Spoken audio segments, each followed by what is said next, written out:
이야기꾼 채널에 오신 것을 환영합니다. 인생에서 가장 아름다워야 할 친구의 결혼식. 그곳에서 저는 평생 잊지 못할 지옥을 봤습니다. 분명 파리로 출장 갔다던 남편이 신부들러리의 허리를 감싸고 있었거든요. 제 남편이 왜 거기서 나오는 걸까요? 여러분의 구독과 좋아요는 더 좋은 이야기를 만드는데 큰 힘이 됩니다. 고심에서 고른 샴페인색 드레스를 입고 두둑한 축의금 봉투를 챙겨 대학교 동기 결혼식에 갔습니다. 그런데 예식장에 들어서자마자 분명 프랑스로 출장 중이어야 할 남편 박지훈이 신부 들러리인 최유나의 허리를 감싸 안고 다정하게 웃으며 하객들에게 인사를 돌리고 있는 게 아니겠어요? 안녕하세요. 이야기꾼입니다. 당신의 마음을 울릴 여성들의 감정 이야기 지금 시작합니다. 오늘은 대학 동기 김소희의 결혼식 날입니다. 더 팰리스 호텔 입구에 깔린 레드카펫은 로비까지 길게 이어져 있었고 분홍색 풍선으로 만들어진 아치는 눈이 부실 정도였죠. 멀리서부터 유쾌한 웃음소리가 들려왔습니다. 저는 드레스 자락을 살짝 들고 안으로 들어가며 이따 소희에게 장난이라도 쳐야겠다고 생각했어요. 얼른 예쁜 아기 낳으라고요. 하지만 안내 데스크를 막 지나쳤을 때 사회자의 목소리가 천둥처럼 귓가에 내리꽂혔습니다. 뜨거운 박수로 신랑 신부의 아주 특별한 친구인 박지훈님과 신부의 들러리 최유나 양을 맞이해 주시기 바랍니다. 두 분이 신랑 신부를 대신해 하객 여러분께 감사의 인사를 전하겠습니다. 박지훈. 그 이름이 나오자 제 발걸음은 그 자리에 얼어붙었고 손에 들고 있던 축의금 봉투를 떨어뜨릴 뻔했습니다. 하객들의 시선을 따라 무대 옆 통로를 보니 짙은 회색의 맞춤 정장을 입고 머리를 단정하게 빗어 넘긴 남자가 서 있었습니다. 제 남편 박지훈이 틀림없었어요. 어젯밤만 해도 그는 저를 품에 안고 침대에 누워 제 머리에 턱을 기댄 채 나긋나긋한 목소리로 말했었죠. 은우야, 나 내일 파리로 출장 가. 보름 정도 걸릴 거야. 집에서 배달 음식만 너무 시켜 먹지 말고 잠도 제때 자야 해. 그러면서 가족 카드 한 장을 제 손에 쥐어주며 말했어요. 사고 싶은 거 있으면 다 사. 돌아올 때 샤넬 신상 향수 사다 줄게. 은우야. 그가 평소 저를 부르는 애칭이었죠. 5년을 들었는데 예전엔 그저 달콤하기만 했던 그 말이 이젠 역겹게만 느껴졌습니다. 입으로는 제 이름을 부르면서 뒤돌아서는 다른 여자와 어깨를 맞대고 있었던 겁니다. 출장 간다는 것조차 새빨간 거짓말이었어요. 그는 지금 프랑스행 비행기에 있어야 하는데 남의 결혼식장에서 특별한 친구라는 이름으로 최유나를 품에 안고 있었습니다. 최유나, 저도 아는 얼굴이었습니다. 박지훈의 회사의 새로운 인턴이었죠. 지난달에는 그 애를 집에 데려온 적도 있었어요. 막 졸업한 사회 초년생이라 직장 생활이 서툴다며 얼굴도 익히고 앞으로 잘 챙겨주기 위해서라고 했었죠. 지금 생각하니 그때 저는 정말 눈뜬 장님이었어요. 두 사람의 눈빛에 담긴 그 더러운 속내를 전혀 눈치채지 못했으니까요. 최유나는 하얀 레이스 들러리 드레스를 입고 뺨에는 핑크빛 볼터치를 한 채 수시로 박지훈의 어깨에 머리를 기댔습니다. 손으로는 그의 소매 끝을 몰래 붙잡고 있었죠. 박지훈은요? 피하기는커녕 오히려 고개를 숙여 그녀에게 귓속말을 하며 입꼬리가 귀에 걸릴 듯 웃고 있었습니다. 손으로는 그의 소매 끝을 몰래 붙잡고 있었습니다. 손에 든 와인잔으로 하객들과 건배를 하면서도 다른 한 손은 시종일관 최유나의 허리에서 떨어질 줄을 몰랐어요. 그 모습을 모르는 사람이 봤다면 두 사람이 오늘의 주인공인 신랑 신부라고 착각할 정도였습니다. 지훈 오빠랑 유나 너무 잘 어울리지 않아? 옆 테이블의 여자가 작은 목소리로 속삭였습니다. 지난번에 둘이 같이 다이아 반지 보러 가는 것도 봤는데 다음엔 두 사람 결혼식에서 보겠네. 그러게 말이야. 지훈 오빠가 유나한테 얼마나 잘해주는데 유나 자취방 보증금도 오빠가 내줬다던데. 그 말들은 비수처럼 제 귀에 꽂혔습니다. 저는 축의금 봉투를 꽉 쥐었고 손톱이 봉투를 뚫을 듯 파고들었습니다. 손가락 마디가 하얗게 질리고 마음속에서는 분노가 치밀어 올랐습니다. 당장 달려가 두 사람 얼굴에 와인잔을 던져버리고 싶었어요. 하지만 저는 심호흡을 했습니다. 안 돼. 소희의 결혼식에서 소란을 피울 순 없어. 내 체면이 깎이는 건 물론이고 소희의 좋은 날을 망치게 될 거야. 저런 파렴치한 인간들 때문에 그럴 순 없지. 저는 더 이상 안으로 들어가지도 누구에게 아는 척도 하지 않고 그대로 몸을 돌려 입구로 향했습니다. 하이힐이 카펫에 밝힐 때마다 마치 깨진 유리 조각을 밟는 것처럼 심장이 조여왔습니다. 안내 데스크를 지날 때 소희가 하객들과 웃으며 악수하고 있었습니다. 제가 가려는 것을 보고는 황급히 다가와 제 팔을 붙잡았어요. 은우야, 오자마자 어딜 가? 어디 안 좋아? 저는 억지로 미소를 지으며 축의금 봉투를 그녀의 손에 쥐어주었습니다. 급한 일이 생겨서 가봐야 할 것 같아. 결혼 축하하고 행복하게 잘 살아. 그 말을 끝으로 저는 더 지체하지 않았습니다. 1초만 더 있다가는 눈물이 터져 나올 것 같았기 때문이에요. 슬퍼서가 아니었어요. 분해서. 그리고 그런 박지훈 같은 남자와 결혼했던 제 자신이 한심해서 견딜 수가 없었습니다. 호텔 문을 나서자 차가운 바람이 불어왔고 그제야 제 손이 계속 떨리고 있었다는 걸 깨달았습니다. 핸드폰을 꺼내 박지훈과의 카카오톡 대화창을 열었습니다. 마지막 메시지는 오늘 아침 그가 보낸 것이었죠. 은우야, 나 공항 도착했어. CCB 게이트야. 다녀올게. 뒤에는 하트 이모티콘까지 붙어 있었죠. 이 뻔뻔한 거짓말을 보며 저는 냉소를 지었습니다. 그리고 그의 프로필을 길게 눌러 차단 목록으로 옮겼습니다. 그의 전화번호까지 함께요. 지금은 그의 변명을 단 한마디도 듣고 싶지 않았습니다. 지금 가장 중요한 건 내 손에 쥐어야 할 것들을 단단히 쥐는 것이었습니다. 운전석에 앉아 문을 세게 닫았습니다. 손가락 마디는 축의금 봉투를 꽉 쥐었던 탓에 아직도 욱신거렸지만 운전대를 잡은 손은 점점 더 단단해졌습니다. 백미러 속에서는 더 팰리스 호텔의 분홍색 풍선이 여전히 바람에 흔들리고 있었고 박지훈과 최윤아의 모습이 간간히 스쳐 지나갔습니다. 그 모습이 눈의 가시처럼 밝혔지만 저는 두 번 다시 돌아보지 않았습니다. 지금은 감정에 휩쓸릴 때가 아니었어요. 가방 속에서 핸드폰이 진동했습니다.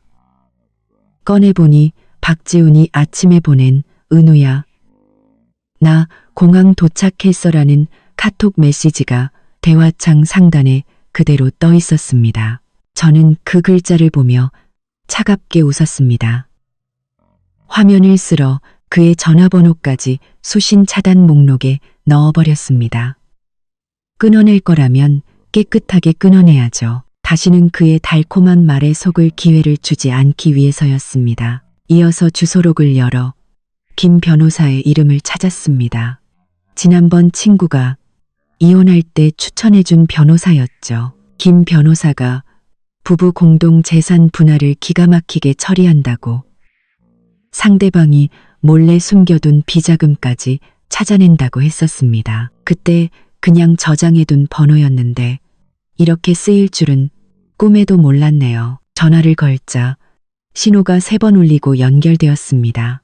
저쪽에서 차분한 남자 목소리가 들려왔습니다. 네, 김상현 변호사입니다. 김 변호사님, 안녕하세요. 저는 이서연 씨 친구 서은우라고 합니다. 전에 서연이한테서 제 이야기 들으셨을 거예요. 저는 최대한 목소리를 평온하게 유지하려 애썼지만 다급함은 감출 수 없었습니다. 지금 아주 급한 일이 생겨서요. 변호사님께서 즉시 저와 제 남편 박지훈의 모든 부부 공동 재산을 동결해 주셔야겠습니다.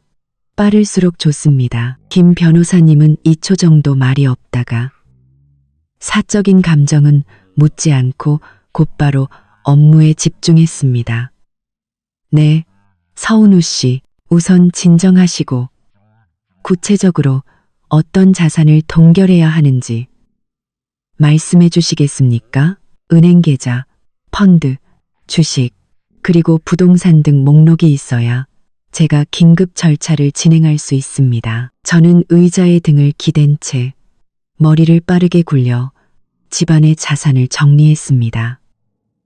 은행 계좌는 3개입니다. 모두 박지훈 이름으로 되어 있지만 안에 있는 돈은 전부 결혼 후에 함께 모은 돈이에요. 계좌번호는 바로 보내드리겠습니다. 그리고 하나은행에 1억 원짜리 펀드가 있는데 내일이 만기예요. 이건 반드시 먼저 동결해야 합니다.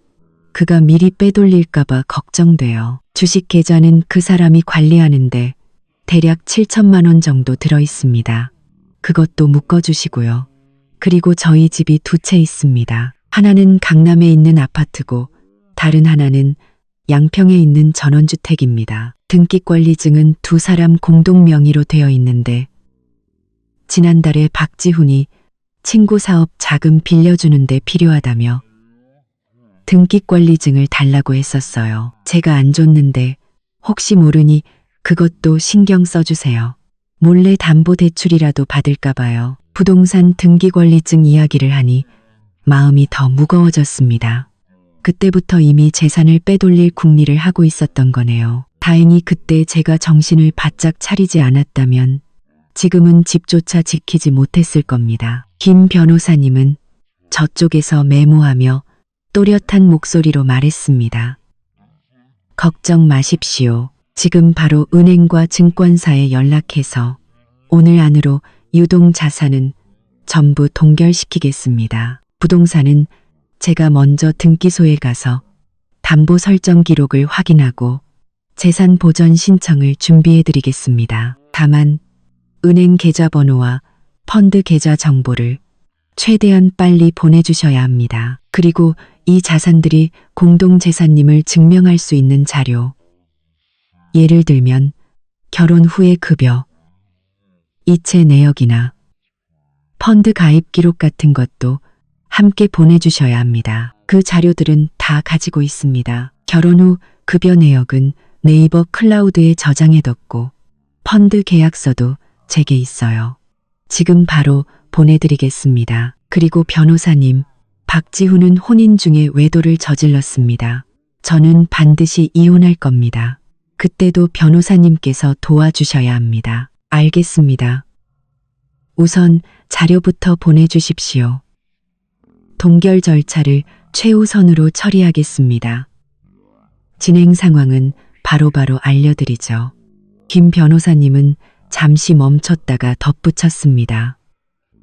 이 기간 동안에는 박지훈 씨와 정면으로 충돌하는 것을 피하세요. 자신을 보호하시고 그가 눈치채지 못하게 하십시오. 궁지에 몰리면 자산을 다른 곳으로 빼돌리려 할 수 있습니다. 전화를 끊고 저는 서둘러 네이버 클라우드를 열어 준비해둔 급여, 이체 내역과 계좌 정보를 압축해서 김 변호사님께 보냈습니다. 전송 완료 알림이 떴을 때 저는 비로소 한숨을 돌릴 수 있었습니다. 의자에 등을 기대고 창밖의 차들을 바라보니 불안했던 마음이 조금은 가라앉았습니다. 예전에는 부부 사이에 그렇게까지 선을 그을 필요가 없다고 생각했어요. 집안의 재정 관리도 모두 그에게 맡겼었죠. 이제야 깨달았습니다. 여자는 언제든 주도권을 자기 손에 쥐고 있어야 한다는 것을요. 그렇지 않으면 언제 어떻게 뒤통수를 맞을지 모르는 겁니다. 저는 차에 시동을 걸었지만 집으로 가지 않았습니다. 대신 친구 서연이네 집으로 향했습니다. 지금 그 거짓으로 가득 찬 집으로 돌아갈 수도 박지훈에게 제 위치를 들킬 수도 없었습니다. 차가 고가도로에 막 올라섰을 때 김 변호사님에게서 카톡이 왔습니다. 은행 계좌와 주식은 동결 처리되었습니다.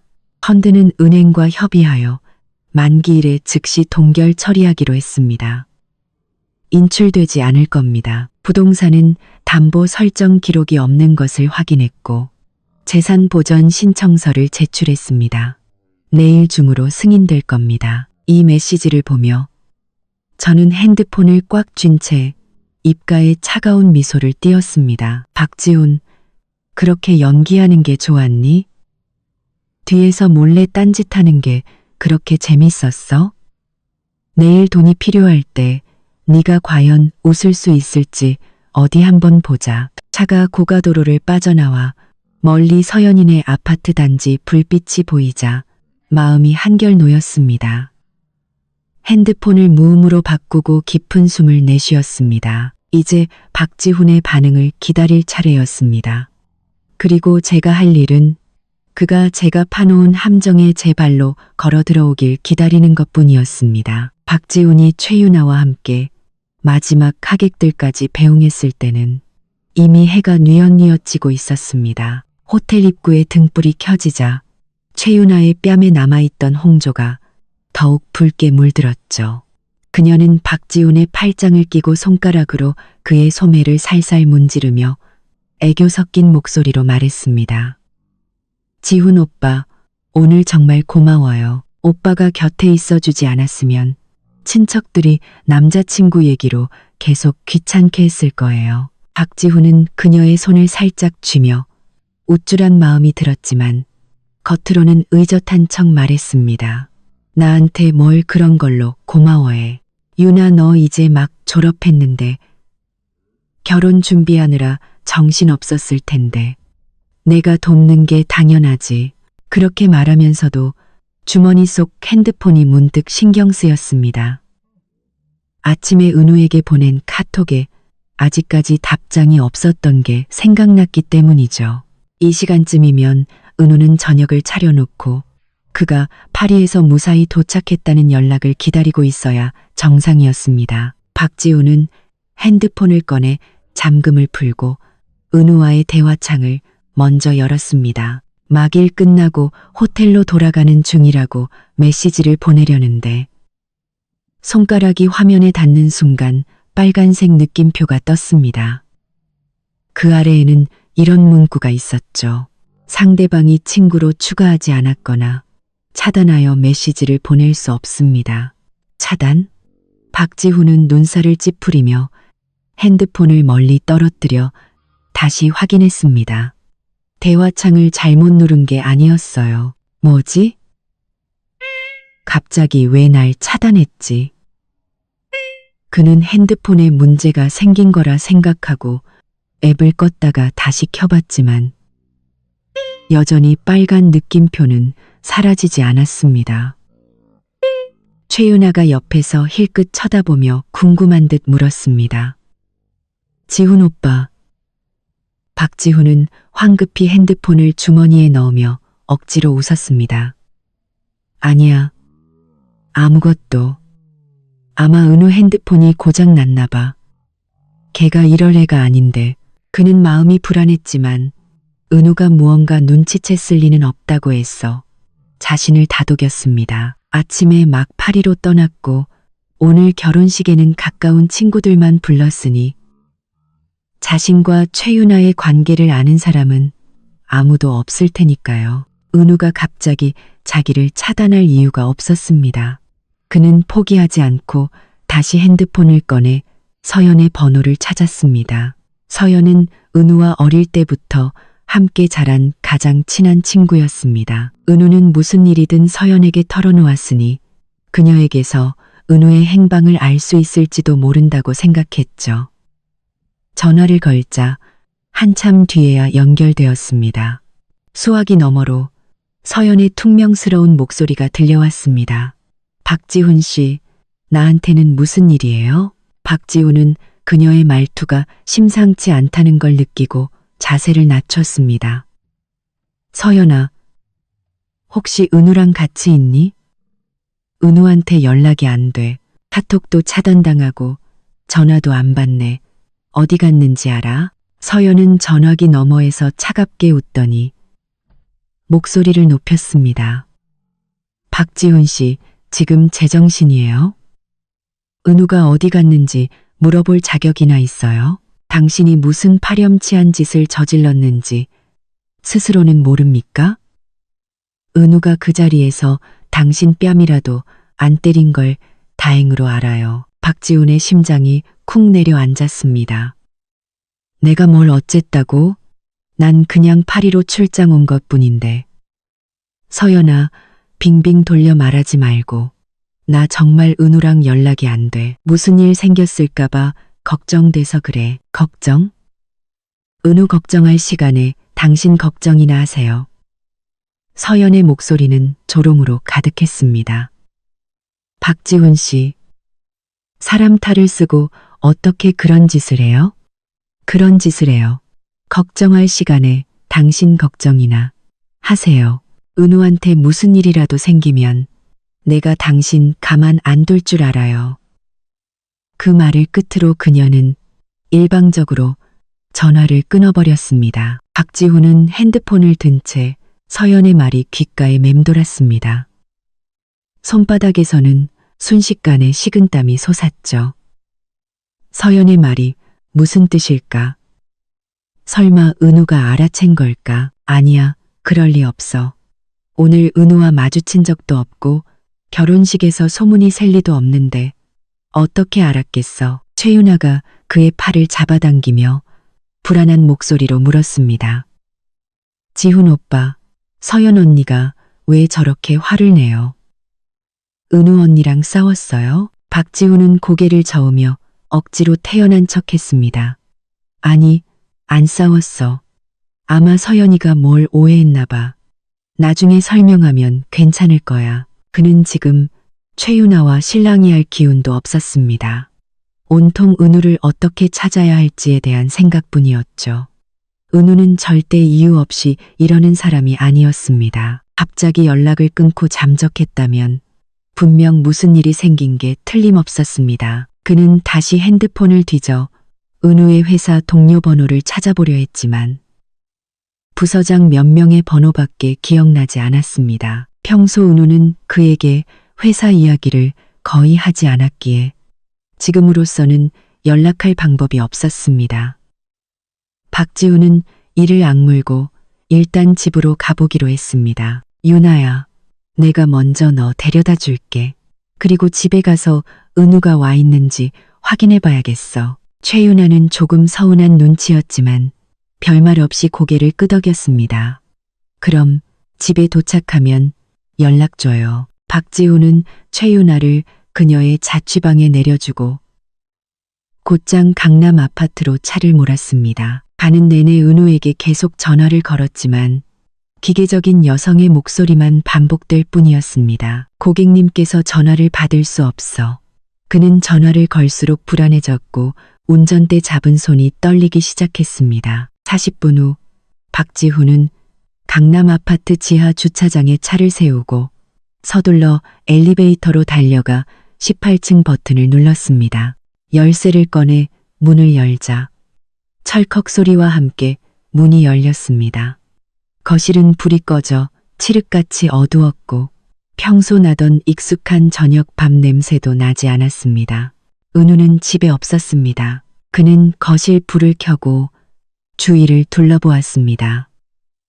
소파 위 쿠션은 그대로였고 탁자 위에는 은우가 어제 보던 책이 놓여 있었습니다. 하지만 현관 신발장에는 은우가 자주 신던 베이지색 하이힐이 보이지 않았습니다. 침실로 들어가자 옷장 문이 열려 있었고 은우가 자주 입던 옷 몇 벌과 여행 가방이 사라져 있었습니다. 화장대 위 화장품도 절반 넘게 비어 있었고 그녀가 잘 쓰지 않던 샘플 몇 개만 덩그러니 남아 있었습니다. 박지우는 침대 옆 협탁으로 다가가 서랍을 열었습니다. 안에는 그들의 혼인신고서와 그가 아침에 은우에게 줬던 가족 카드가 놓여 있었습니다.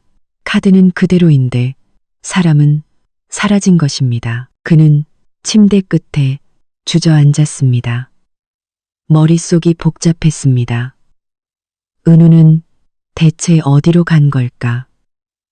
왜 짐을 싸서 나간 걸까? 서연이 말한 파렴치한 짓은 대체 뭘 의미하는 걸까? 그때 핸드폰이 진동했습니다. 최윤아가 보낸 카톡이었습니다. 지훈 오빠, 집에 도착했어요? 은우 언니 찾았어요?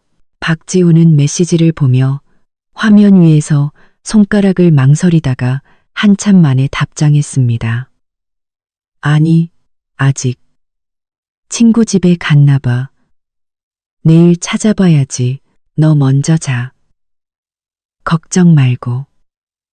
그는 최윤아가 너무 많은 것을 알게 되는 게 싫었습니다. 그녀가 쓸데없는 생각을 하는 것도, 그리고 일이 정말로 커지는 것도 두려웠습니다. 핸드폰을 내려놓고 박지우는 텅 빈 거실에 앉아 담배를 한 대 피웠습니다.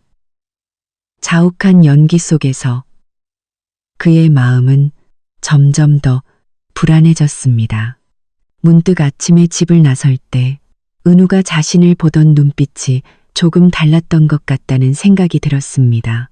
그때는 대수롭지 않게 여겼는데 이제 와서야 뒤늦게 깨달았습니다.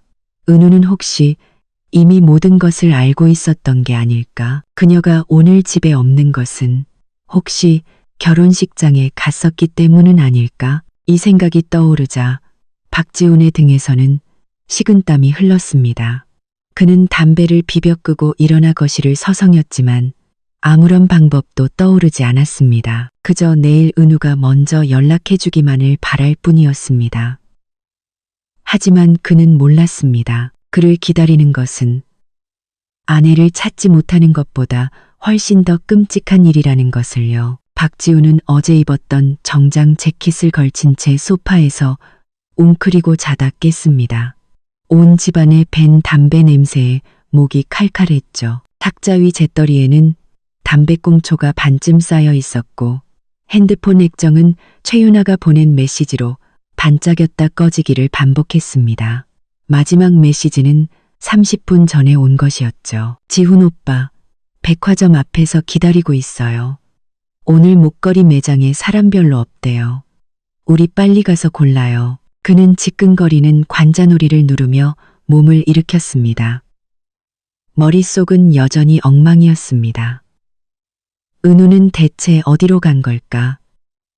서연이의 말은 무슨 뜻일까? 하지만 최윤아가 목걸이를 사달라며 기다리고 있다는 생각에 그는 복잡한 생각들을 애써 눌렀습니다. 어차피 은우는 늘 그랬듯 화가 풀리면 돌아올 테니 일단 최윤아부터 달래는 게 우선이라고 생각했습니다.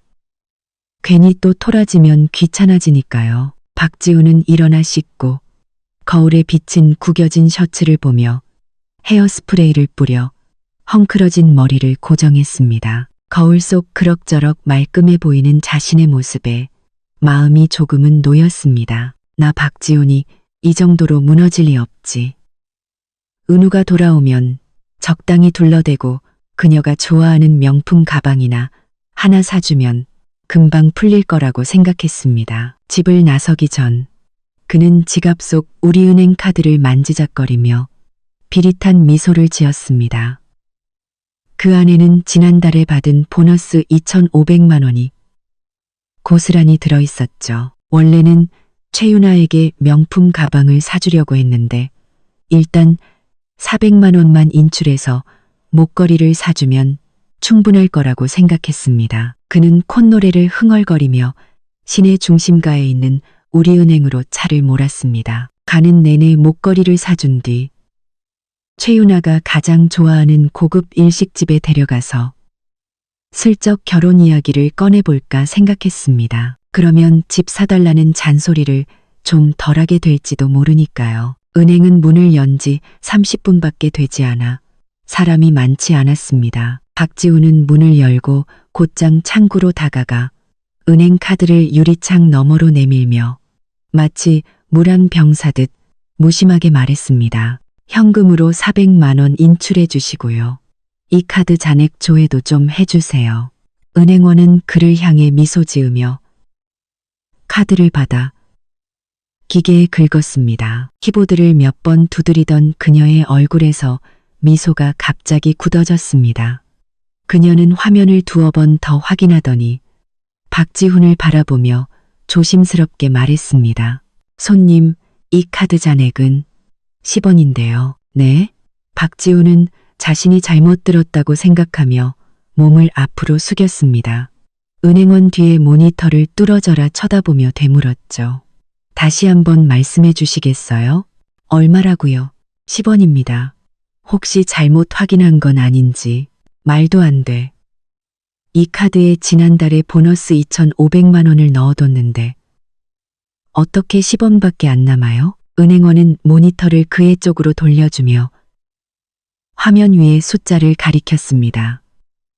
손님, 보시는 것처럼 잔액이 정확히 10원입니다. 혹시 최근에 큰 금액을 이체하셨거나 결제하신 걸 잊으신 건 아닐까요? 큰 금액을 썼다고요? 나 최근 보름 동안 돈 쓴 적도 거의 없는데. 박지훈은 발끈하며 목소리를 높였습니다. 그의 고성의 옆에서 줄 서 있던 아주머니가 움찔하며 뒤로 물러섰습니다. 아니, 이건 분명히 당신들 은행 시스템 문제야. 다른 기계로 다시 확인해봐요. 내 돈 없어졌으면 당신들 은행에서 책임져야 할 줄 알아요. 주변 사람들이 웅성거리며 이쪽을 쳐다보기 시작했고 몇몇은 핸드폰을 꺼내 몰래 사진을 찍기도 했습니다. 은행원은 그와 다투지 않고 참을성 있게 다른 기계로 다시 카드를 긁었습니다. 화면이 켜지자 그녀는 다시 기계를 그의 쪽으로 돌렸습니다. 손님, 정말로 10원입니다. 혹시 가족분, 예를 들면 사모님께서 카드를 사용하신 건 아닐까요? 가족? 박지훈의 머릿속이 윙하고 울렸습니다.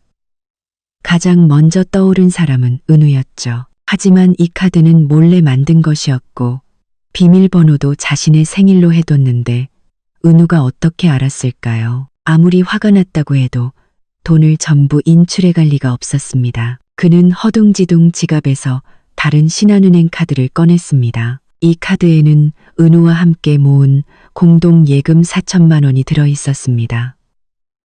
설마 이것까지 사라졌을 리는 없다고 생각했죠. 그는 카드를 창구에 내던지듯 올려놓으며 떨리는 목소리로 외쳤습니다. 그럼 이 카드 확인해봐요. 이건 아내랑 같이 쓰는 공동 계좌인데 4천만 원 넘게 들어있다고요. 은행원은 카드를 받아 키보드를 몇 번 두드리고는 동정심 어린 눈빛으로 그를 쳐다봤습니다. 손님, 이 카드 잔액도 10원입니다. 불가능해. 절대 그럴 리 없어. 박지훈은 은행 카드를 확 낚아채듯 쥐었습니다. 손가락 마디가 하얗게 질렸죠. 그는 지갑에서 마지막 남은 KB 국민은행 카드를 꺼냈습니다. 이 안에는 그가 몰래 빼돌린 비자금 1,000만 원이 들어 있었습니다. 그의 마지막 보루였죠. 이것도, 이 카드도 확인해봐요. 이것마저 10원밖에 안 남았으면 당신들하고 끝까지 갈 줄 알아요. 주변의 수군거림이 점점 커졌습니다.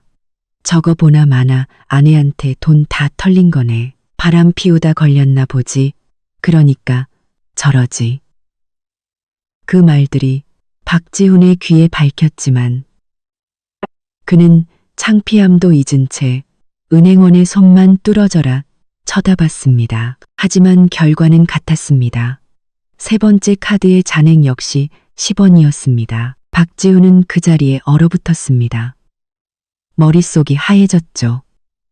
세 개의 카드를 합쳐 7,500만 원이 넘는 돈이 어떻게 하룻밤 사이에 30원이 되어버린 걸까요? 그는 은행 카드를 쥔 채 손마디가 푸르스름해질 정도로 힘을 주었습니다.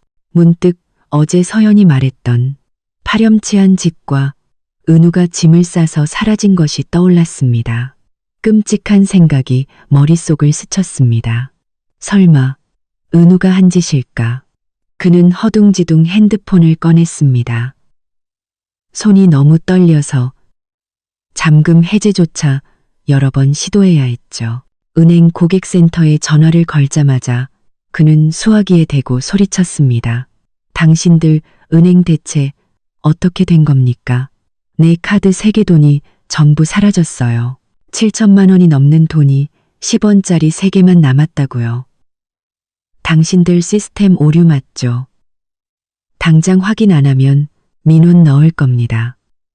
고객센터 직원은 2초간 침묵하더니 기계적인 목소리로 답했습니다. 고객님, 확인 결과 고객님 명의의 은행카드 3개 및 연계된 펀드 계좌는 어제 오후 3시 5분부로 법원에 의해 적법하게 동결 처리되었습니다. 동결 사유는 부부 공동재산 보전 신청이며 자세한 내용은 배우자분께 문의하시거나 관할 법원에 확인하시기 바랍니다. 법원 동결, 부부 공동재산 보전. 박지훈의 손에서 핸드폰이 쿵 소리를 내며 바닥에 떨어졌습니다. 액정에는 긴 금이 갔습니다. 마치 지금 그의 머릿속처럼 산산조각이 났죠. 그는 몸을 숙여 핸드폰을 주었습니다. 차가운 바닥에 손이 닿자 비로소 정신이 들었습니다. 은우였어. 은우가 재산 동결 신청을 한 거야. 그녀는 나를 차단하고 짐을 싸서 나간 것뿐만 아니라 모든 자산을 꽁꽁 묶어버린 것이었습니다. 주변 사람들은 여전히 그를 쳐다보며 수군거리고 있었습니다. 그 시선들이 바늘처럼 그의 몸에 밝혔습니다. 박지훈은 핸드폰을 줍다가 다리에 힘이 풀려 주저앉을 뻔했습니다. 그는 창고 가장자리를 겨우 붙잡고 일어섰습니다.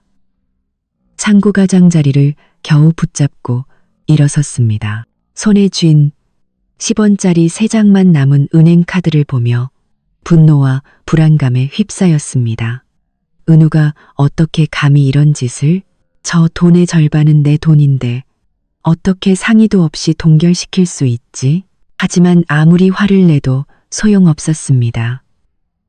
핸드폰 액정은 깨져 전화를 걸 수도 없었고 은행카드는 텅 비어 단돈 100원도 인출할 수 없었습니다. 은우는 찾을 수 없고 서연은 전화를 받지 않았습니다. 그는 구겨진 정장 차림으로 쓸모없어진 카드 3장을 든 채 은행 로비에 서 있었습니다. 주변은 온통 이상한 눈초리뿐이었습니다. 30 넘게 살면서 이렇게까지 비참했던 적은 단 한 번도 없었습니다. 박지훈은 텅 빈 카드 3장을 쥔 채 은행 로비에 서 있었습니다. 온몸에 피가 빠져나가는 듯 발걸음을 뗄 힘조차 없었죠. 주변 사람들의 시선은 바늘처럼 그의 등에 꽂혔고 바람 피우다 아내한테 돈 다 뺏겼나 보네. 멀쩡하게 생겨서는 하는 짓은 영 아니구먼 같은 수군거림이 귀를 뜨겁게 달궜습니다. 쥐구멍에라도 숨고 싶었습니다. 그는 허둥지둥 바닥에 떨어진 깨진 핸드폰을 주워 화면의 먼지를 대충 닦아냈습니다. 주소록을 뒤지던 그의 손가락이 김 변호사라는 이름에서 멈췄습니다. 은우가 전에 친구 서연이 이혼할 때 도움받았던 변호사가 김 변호사라고 했던 말이 기억났기 때문이죠. 은우는 분명 그를 통해 자산을 동결시켰을 겁니다. 박지훈은 지푸라기라도 잡는 심정으로 김 변호사에게 전화를 걸었습니다. 손은 여전히 멈추지 않고 떨렸습니다. 신호가 5번 울린 뒤에야 전화가 연결되었습니다.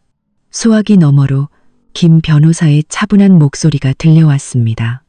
네, 김상현 변호사입니다. 김 변호사님, 저 박지훈입니다. 서은우 남편이요. 박지훈의 목소리는 울먹임과 다급함, 그리고 분노가 뒤섞여 있었습니다. 당장 서은우한테 내 재산 동결 풀라고 전해주세요. 그 돈은 우리 공동 재산인데 어떻게 상의도 없이 동결시킬 수 있습니까? 빨리 연락해서 장난 그만하라고 하세요. 김 변호사는 2초간 침묵하더니 마치 남의 일을 이야기하듯 평온한 어조로 말했습니다. 박지훈 씨, 자산 동결은 서은우 씨의 합법적인 신청에 따라 진행된 것입니다. 저는 위임받은 대로 처리했을 뿐입니다. 문제를 해결하고 싶으시다면 서은우 씨와 직접 소통하시는 것이 좋겠습니다. 제가 당사자의 결정에 개입하기는 어렵습니다. 연락이 안 된다고요. 나를 차단했다고요. 박지훈은 소리를 질렀고 옆에 있던 보안요원까지 쳐다봤습니다. 김 변호사님, 제발 부탁드립니다. 은우 좀 만나게 해주세요. 할 말이 있습니다. 그녀가 원하는 건 뭐든지 들어줄 테니 제발 자산 동결만 풀어달라고 전해주세요. 전화기 너머는 다시 잠시 조용해졌다가 김 변호사의 목소리가 들려왔습니다. 제가 전달은 해드리겠습니다. 하지만 서은우 씨께서 만나주실지는 그분의 뜻에 달려 있습니다. 우선 은행 앞에서 기다리고 계시면 결과가 나오는 대로 연락드리겠습니다. 전화를 끊고 박지훈은 은행 앞 계단에 쭈그려 앉았습니다. 마치 집 없는 사람처럼 보였죠. 오가는 사람들 중 누구도 그에게 신경 쓰지 않았습니다. 지착 그는 그제야 깨달았습니다. 돈이 없으면 자신 박지훈은 아무것도 아니라는 것을. 30분쯤 지났을까? 김 변호사에게서 전화가 걸려왔습니다. 서은우가 오후 2시에 카페온에서 만나주기로 했다고요. 박지훈은 벌떡 일어나 바지에 먼지를 털고 구겨진 셔츠를 정리했습니다. 택시를 타고 싶었지만 온 주머니를 뒤져 나온 돈은 3,500원 뿐이었습니다. 결국 그는 카페까지 뛸 수밖에 없었습니다. 10월의 바람은 이미 꽤 찼지만 그는 땀을 뻘뻘 흘리며 뛰었습니다. 카페 앞에 도착했을 때는 머리카락이 땀에 젖어 이마에 달라붙어 몹시 초라해 보였습니다. 그는 약속 시간보다 10분 일찍 도착해 창가 자리에 앉았습니다. 심장이 세차게 뛰었죠. 그는 머릿속으로 몇 번이고 시뮬레이션을 돌렸습니다. 은우를 만나면 먼저 사과하자. 최윤아와는 그저 순간적인 실수였을 뿐이라고 말하고 다시는 그런 일 없을 거라고 약속하면 은우도 마음이 풀려 자산을 풀어줄 거라고 생각했습니다. 정각이 시 카페 문이 열리며 서은우가 들어섰습니다. 그녀는 검은색 트렌치 코트를 입고 머리는 단정하게 묶어 올렸습니다. 얼굴에는 아무런 표정이 없었고 눈빛은 얼음장처럼 차가웠습니다. 박지훈의 초라한 모습과 극명한 대조를 이루었죠. 박지훈은 벌떡 일어나 그녀의 손을 잡으려 했지만 서은우는 한 발짝 뒤로 물러나 피했습니다. 그의 손은 허공에서 머쓱해졌고 그는 어색하게 웃으며 말했습니다. 은우야, 왔구나. 앉아. 뭐 마실래? 내가 사올게. 됐어요. 뭐 마실 생각 없으니까.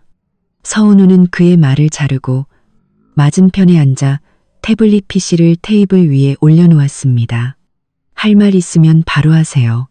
시간 없으니까. 박지훈은 그녀의 냉담한 태도의 속에서 화가 치밀어 올랐고 말투도 거칠어졌습니다. 서은우, 너 대체 원하는 게 뭐야? 왜 내 재산을 동결시킨 거야? 그 돈은 우리가 같이 모은 건데 어떻게 상의도 없이 그럴 수 있어? 나 지금 거래처 대금도 못 치르고 있단 말이야.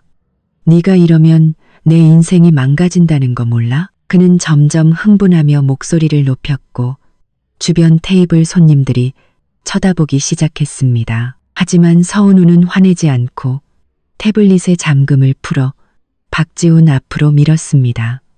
이거부터 보고 당신 인생 망가진 얘기 계속하시죠. 박지훈이 고개를 숙여보니 태블릿 화면에는 그와 최윤아의 카카오톡 대화 내용이 가득했습니다.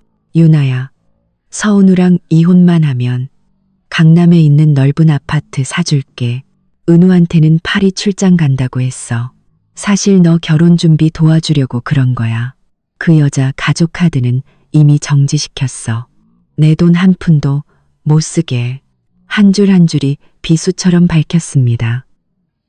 박지훈의 얼굴이 새하얗게 질렸고 그는 허둥지둥 태블릿을 덮으려 했지만 서은우가 그의 손을 눌렀습니다. 왜 벌써 덮어요? 더 재미있는 것도 있는데. 서은우가 화면을 넘기자 그 뒤로는 그와 최윤아의 다정한 사진들이 나타났습니다.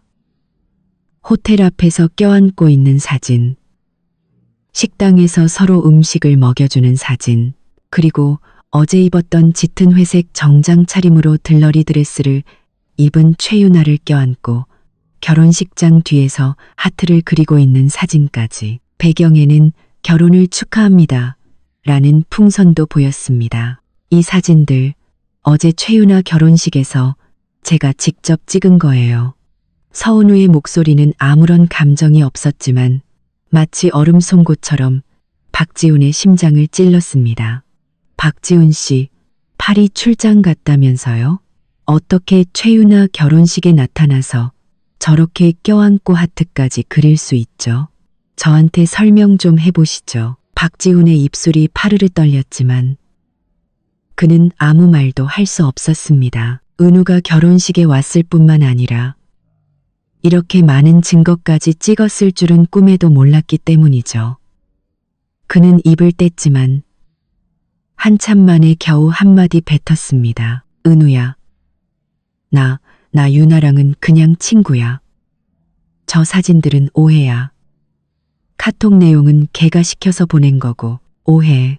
서은우는 차갑게 웃으며 태블릿을 다른 화면으로 넘겼습니다. 거기에는 그가 몰래 만든 우리은행 카드의 거래 내역이 있었습니다. 그럼 당신이 몰래 만든 이 카드랑 그 안에 있던 보너스 2,500만 원도 오해예요? 최윤아한테 곧 목걸이 사주러 가겠다고 한 것도 오해냐고요. 박지훈의 얼굴이 삶은 새우처럼 시뻘개졌습니다. 그는 그 카드의 비밀번호를 자신의 생일로 설정했는데 은우가 어떻게 알았을까요? 문득 지난달 그가 비밀번호를 누를 때 은우가 옆에서 테이블을 정리하고 있었던 것이 떠올랐습니다. 그때는 대수롭지 않게 여겼는데 그녀가 그걸 기억하고 있었던 겁니다. 당신이 몰래 재산을 빼돌리면 내가 모를 줄 알았어요? 서은우는 목소리를 조금 높여 주변 사람들이 다 들을 수 있도록 말했습니다. 우리 공동예금을 당신 어머니 명의로 이체하고 최윤아한테는 앞으로 그 돈이 다 자기 것이 될 거라고 했다면서요? 이 모든 걸 내가 똑똑히 다 확인했어요. 박지훈, 당신은 혼인 중에 바람을 피우고 재산까지 전부 가로채려 했어. 어떻게 그렇게 역겨울 수가 있죠? 주변 손님들은 이제 상황을 다 파악하고 박지훈을 향해 손가락질하며 수군거렸습니다. 쓰레기네. 완전. 바람 피우고 돈까지 빼돌리려 하다니. 저 여자분이 잘했네. 저런 놈은 빈털터리로 만들어야 돼. 박지훈은 고개를 점점 더 숙였습니다. 쥐구멍에라도 숨고 싶었죠. 변명하고 싶었지만 증거가 눈앞에 있으니 무슨 말을 해도 소용없었습니다. 그는 고개를 들어 붉어진 눈으로 애원했습니다. 은우야, 내가 잘못했어.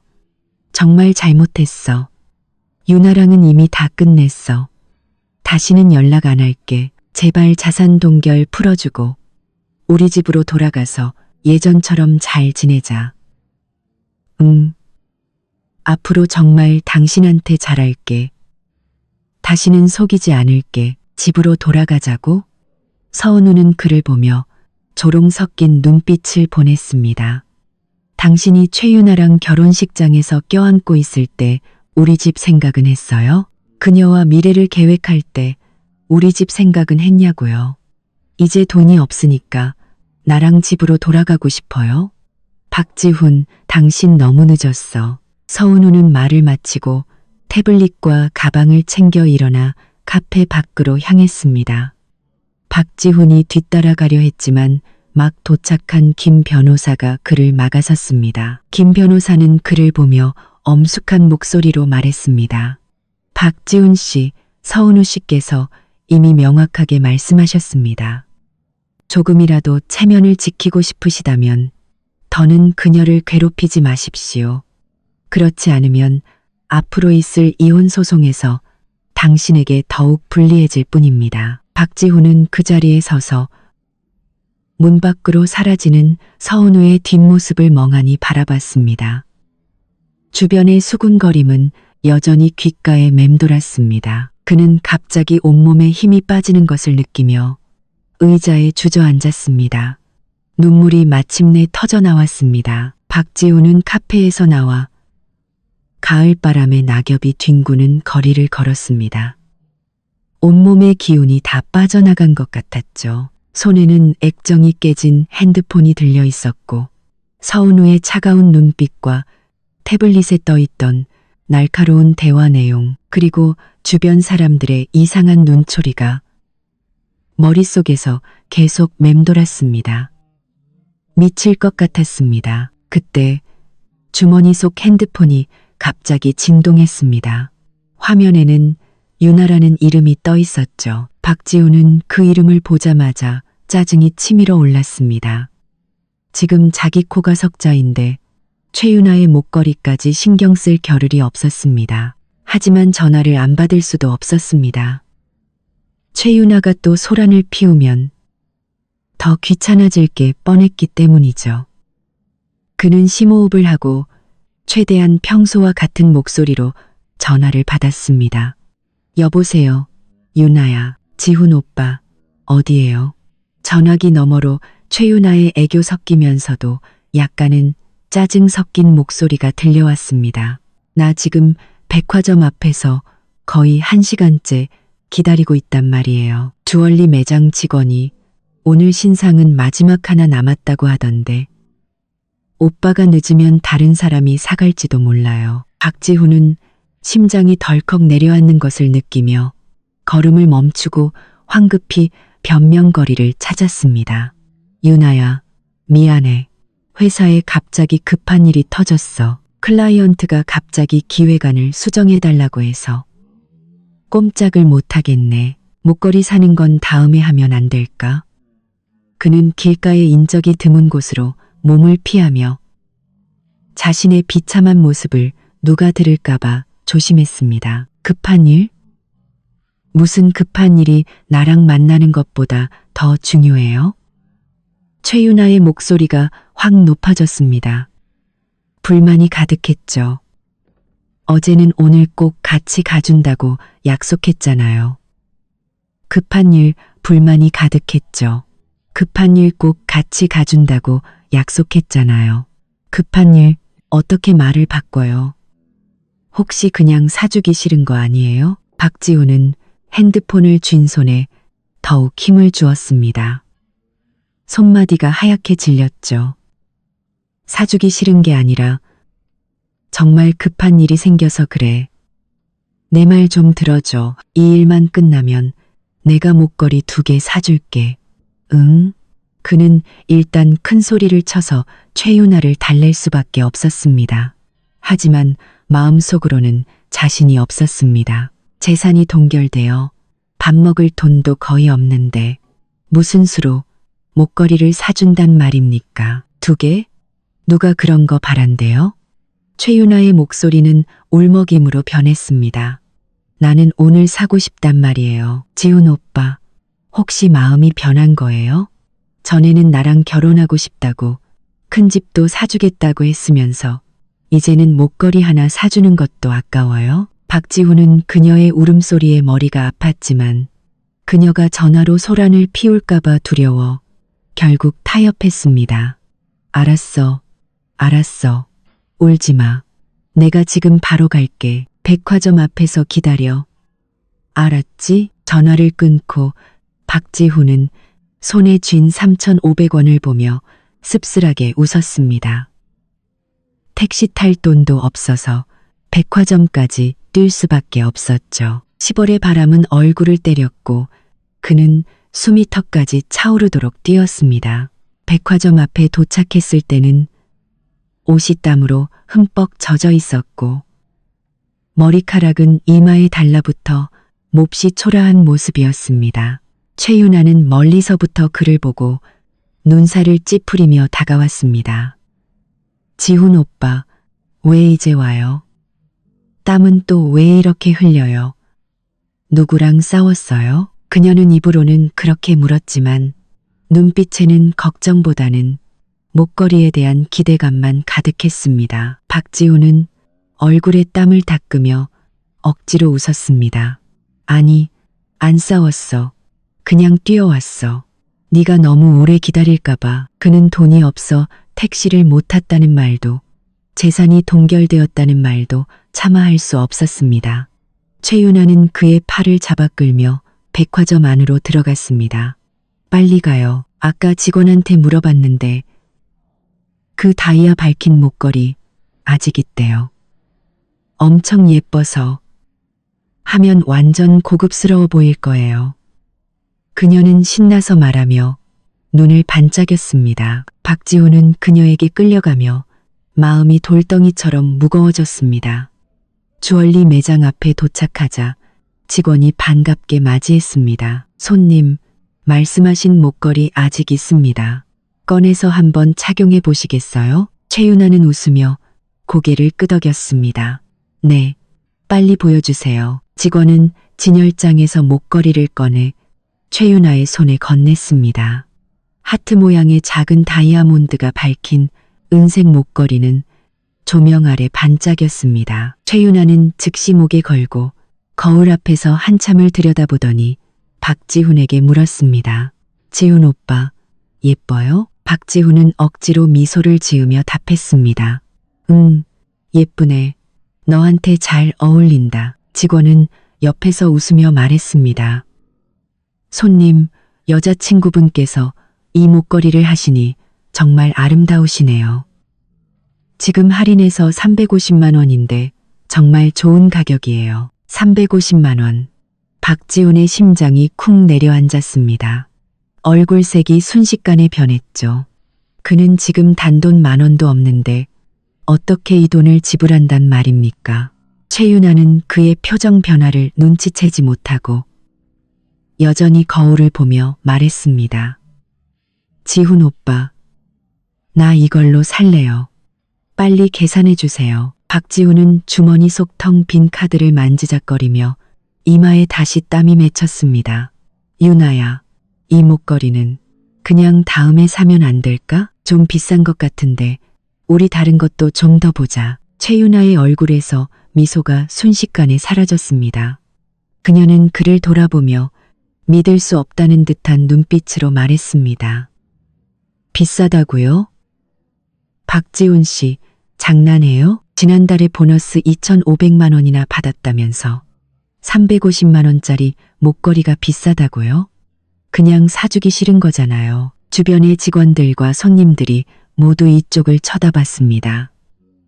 박지훈의 얼굴이 시뻘개졌고 그는 황급히 최윤아를 끌고 백화점 구석으로 갔습니다. 윤아야, 여기서 이러지 마. 할 말이 있어. 구석에 이르자 최윤아는 그의 손을 뿌리치며 화를 냈습니다. 할 말 있으면 해요. 왜 목걸이 안 사주는 거예요? 마음이 변했어요. 박지훈은 한숨을 쉬며 목소리를 낮췄습니다. 안 사주는 게 아니라 지금 돈이 없어. 내 은행 카드가 전부 동결됐어. 모든 재산이 묶여서 한 푼도 못 꺼내. 뭐라고요? 최윤아는 눈을 동그랗게 뜨며 자신의 귀를 의심했습니다. 동결됐다고요? 왜요? 설마 은우 언니가 한 짓이에요? 왜 언니가 오빠 재산을 동결시켜요? 그 여자가 우리 사이를 오해해서 그런 거 아니겠어? 박지훈은 황급히 책임을 서은우에게 떠넘겼습니다. 어디서 우리 얘기를 들었는지 화가 나서 내 재산을 다 묶어버렸어. 나도 지금 어쩔 수가 없어. 최윤아는 눈살을 찌푸리며 불만 섞인 목소리로 말했습니다. 오해? 우리가 사귀는 게 무슨 오해예요? 그 언니가 무슨 자격으로 오빠 재산을 동결시켜요? 그럼 우리 결혼은 어떻게 하고 집은 어떻게 해요? 전에는 강남에 큰 아파트 사주겠다면서요. 이제는 목걸이 하나도 못 사주잖아요. 나 속인 거죠? 박지훈은 그녀의 추궁에 말문이 막혔고 그저 조금만 기다려줘. 서은우랑 얘기해서 재산 동결 풀리면 우리 바로 결혼하고 집도 사자. 응? 이라고 말할 수밖에 없었습니다. 기다리라고요? 얼마나 더요? 최윤아의 목소리가 다시 커졌습니다. 나 벌써 반년이나 기다렸어요. 오빠는 맨날 기다리라고만 하고 대체 언제까지 기다려야 해요? 박지훈 씨, 정말 나랑 결혼하고 싶으면 당장 서은우랑 이혼하고 재산을 찾아와요. 그렇지 않으면 우리 그냥 끝내요. 끝내. 그래, 끝내자. 박지훈도 화가 폭발했습니다. 그는 원래부터 속이 부글부글 끓고 있었는데 최윤아가 이렇게 몰아붙이니 참을 수가 없었습니다. 너 내가 이러고 싶어서 이러는 줄 알아? 나 지금 돈도 없고 잘 곳도 없어. 그런데 넌 나를 이해해주기는커녕 계속 보채기만 하잖아. 너 대체 나를 좋아하는 거야? 아니면 내 돈을 좋아하는 거야? 최윤아는 그의 고함에 잠시 멍해졌다가 이내 눈물을 뚝뚝 흘렸습니다. 박지훈 씨, 어떻게 나한테 그런 말을 해요? 내가 돈 때문에 오빠랑 사귄 것 같아요? 오빠가 돈 없었으면 나 애초에 시작도 안 했어요. 그 말을 내뱉고 최윤아는 돌아서서 달려갔습니다. 박지훈은 그녀를 뒤쫓고 싶었지만 발걸음을 멈췄습니다. 지금 이 꼴로 쫓아가서 무슨 말을 할 수 있단 말입니까? 그는 백화점 구석에 서서 사라지는 최윤아의 뒷모습을 보며 분노와 후회에 휩싸였습니다. 그는 최윤아가 진심으로 자신을 좋아한다고 생각했지만 그녀가 이렇게까지 돈을 밝히는 줄은 몰랐습니다. 이제 서은우는 이혼을 원하고 최윤아마저 떠나버렸습니다. 그는 정말로 외톨이가 되어 아무것도 남지 않았습니다. 박지훈은 백화점 구석에서 30분 가까이 서 있었습니다. 열린 유리문으로 들어오는 가을바람에 등이 시렸죠. 그는 주머니 속 텅 빈 카드와 최윤아에게 차단당했다는 카톡 알림을 번갈아 보며 이제 갈 곳조차 없다는 사실을 절감했습니다. 막다른 길에 몰렸을 때 그는 문득 강남 아파트에 있는 자신의 맞춤, 정장과 시계들이 떠올랐습니다. 돈이 없으니 그것들이라도 팔면 당분간 생활비는 마련할 수 있을 것 같았죠. 그는 이를 악물고 길에서 우연히 마주친 아는 후배에게 20만 원을 빌렸습니다. 그리고 그 후배의 오토바이를 빌려 강남 아파트로 향했습니다. 오토바이는 덜컹거렸고 바람이 얼굴을 때렸습니다. 강남 아파트 단지 앞에 도착해 오토바이를 세운 그는 서둘러 동으로 뛰어갔습니다. 하지만 동 입구에 다다랐을 때 벽에 붙어있는 하얀 공고문이 눈에 들어왔습니다. 빨간 글씨로 압류라고 쓰인 4글자가 유난히 눈에 띄었고 아래에는 법원의 붉은 직인이 찍혀 있었습니다. 박지훈의 발걸음이 그 자리에 멈췄고 심장이 미친 듯이 뛰기 시작했습니다. 그는 달려가 떨리는 손으로 공고문의 글씨를 더듬어 읽었습니다. 신청인 서은우와 피신청인 박지훈의 부부 공동재산 보전 사건에 관하여 강남구 강남아파트 1801호 부동산을 압류함. 압류기간 중 매매, 담보 제공, 임대, 사용 등의 행위를 금지하며 위반 시 법적 책임을 물을 것임. 압류. 박지훈의 목소리가 떨렸습니다. 그는 서은우라는 이름을 되뇌었습니다. 어떻게 감히, 이 집은 내 지분도 있는데 어떻게 자기 마음대로 압류를 신청해? 그는 분을 참지 못하고 공고문을 뜯어내려 했지만 순찰 중이던 경비원에게 제지당했습니다. 선생님, 뭐 하시는 겁니까? 이건 법원에서 붙인 압류 공고문이라 떼시면 안 됩니다. 내가 이 집 주인이에요. 박지우는 눈이 충혈된 채 경비원을 밀치며 소리쳤습니다. 내 집인데 내가 떼겠다는데 무슨 상관이야. 경비원은 황급히 그를 붙잡고 주머니에서 복사본 한 장을 꺼내 보여주었습니다. 선생님, 이것 좀 보세요. 법원에서 저희에게 보낸 집행협조 요청서입니다. 압류기간 중에는 누구도 출입할 수 없고 공고문을 훼손해서도 안 된다고 명시되어 있습니다.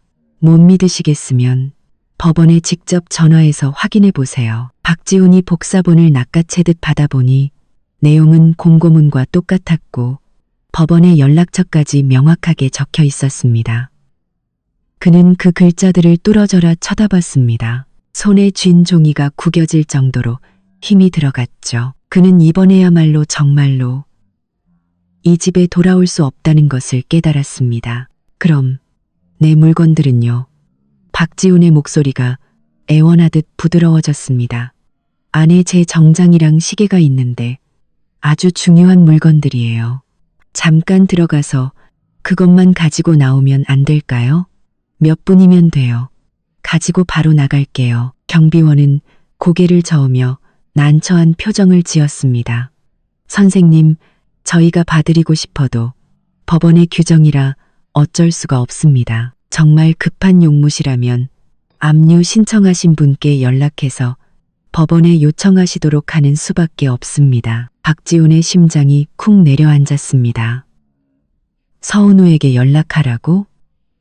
그녀는 이미 나를 차단했는데 어떻게 나를 위해 신청을 해주겠는가? 그는 문득 양평에 있는 전원주택이 떠올랐습니다. 작년에 서은우와 함께 노후를 위해 사둔 집이었죠. 평소에 거의 가지 않았으니 아직 압류되지 않았을지도 모른다고 생각했습니다. 이 생각에 그는 다시 희망을 품었습니다. 복사본을 바닥에 내던지고 오토바이를 향해 달려갔습니다. 양평까지는 오토바이로 1시간이 넘게 걸렸지만 박지훈은 미친 듯이 달렸습니다. 차가운 바람이 목구멍으로 들어와 기침이 났지만 그는 계속해서 스스로를 위로했습니다. 그렇게 외진 곳에 있는 집은 서은우가 분명 잊어버렸을 거야. 설령 잊지 않았더라도 법원에서 그렇게 빨리 압류할 리 없어. 안에 있는 물건만이라도 건지면 어떻게든 버틸 수 있어. 하지만 양평 전원주택 단지 앞에 도착했을 때 그의 마지막 희망마저 산산조각 났습니다. 주택의 철문에는 강남 아파트와 똑같은 압류 공고문이 붙어 있었을 뿐만 아니라 지방법원이라는 글씨가 선명한 은색 봉인 자물쇠까지 채워져 있었습니다. 박지훈은 오토바이를 세우고 비틀거리며 달려가 철문을 붙잡고 미친 듯이 흔들었습니다. 문 열어. 내가 주인이라고 들어가게 해달란 말이야. 소란을 듣고 경비실에서 나온 경비원이 말했습니다. 선생님, 흔들지 마세요. 이 집은 법원에서 압류해서 들어갈 수 없습니다. 왜? 박지훈은 눈물이 터져 나올 것 같은 목소리로 소리쳤습니다. 강남 아파트도 압류되고 여기 주택까지 압류되다니. 서은우는 대체 뭘 어쩌자는 거야? 날 죽일 셈인가? 경비원은 한숨을 쉬며 말했습니다. 선생님, 저희는 규정대로 할 뿐입니다. 화풀이를 저희에게 하시면 안 되죠. 사모님께 연락하시거나 법원에 문의해 보시는 게 좋겠습니다. 박지훈은 핸드폰을 꺼내 떨리는 손으로 김 변호사에게 전화를 걸었습니다. 한참 만에 전화가 연결되자 김 변호사의 평온한 목소리가 들려왔습니다. 박지훈 씨, 무슨 일이십니까? 김 변호사님. 서은우가 당신 시켜서 이 주택까지 압류 신청한 거 맞죠? 박지훈의 목소리는 울먹임으로 가득했습니다. 그 집은 우리 공동 재산인데 어떻게 자기 마음대로 압류를 해요. 당장 풀어달라고 전해주세요. 그렇지 않으면 나도 가만히 안 있을 겁니다. 김 변호사의 목소리에는 아무런 동요가 없었습니다. 박지훈 씨, 강남 아파트와 양평 전원주택의 압류 신청은 서은우 씨의 위임을 받아 제가 제출한 것이 맞습니다. 그리고 모든 절차는 법에 따라 적법하게 진행되었습니다. 민법 제8 142조에 따르면 혼인관계 존속 중에 일방이 부부 공동 재산을 은닉, 처분, 훼손하거나 부부 공동 채무를 위조하는 등 부부 공동 재산의 이익을 심각하게 해치는 행위를 할 경우 다른 일방은 법원에 공동 재산의 분할을 청구하고 그 보전을 신청할 수 있습니다. 당신은 혼인 중 외도를 저질렀고 예금을 이전하려 시도했습니다. 서은우 씨의 신청은 완벽하게 합법적입니다. 나는 예금을 이전하지 않았어. 박지훈은 반박했지만 목소리에는 힘이 없었습니다. 당신이 몰래 개설한 우리은행 카드와 당신 어머니 명의로 이전하려 했던 1,000만 원 모두 증거가 있습니다. 김 변호사는 담담하게 말을 이었습니다. 그리고 한 가지 더 말씀드리자면 압류 기간 중에 봉인을 훼손하거나 강제로 진입하려 할 경우 민사소송법에 따라 소송 방해 행위로 간주될 수 있습니다. 가볍게는 벌금, 무겁게는 구류에 처해질 수 있으니 신중하게 행동하시는 것이 좋을 겁니다. 박지훈은 핸드폰을 쥔 채 아무 말도 할 수 없었습니다. 그는 김 변호사의 말이 사실이라는 것을 알았습니다. 그는 김 변호사의 말이 사실이라는 것을 알았습니다. 이제 와서 아무리 발버둥 쳐도 집이 압류되었다는 사실은 변하지 않았습니다. 전화를 끊고 박지훈은 철문에 기댄 채 굳게 닫힌 주택의 창문을 바라봤습니다.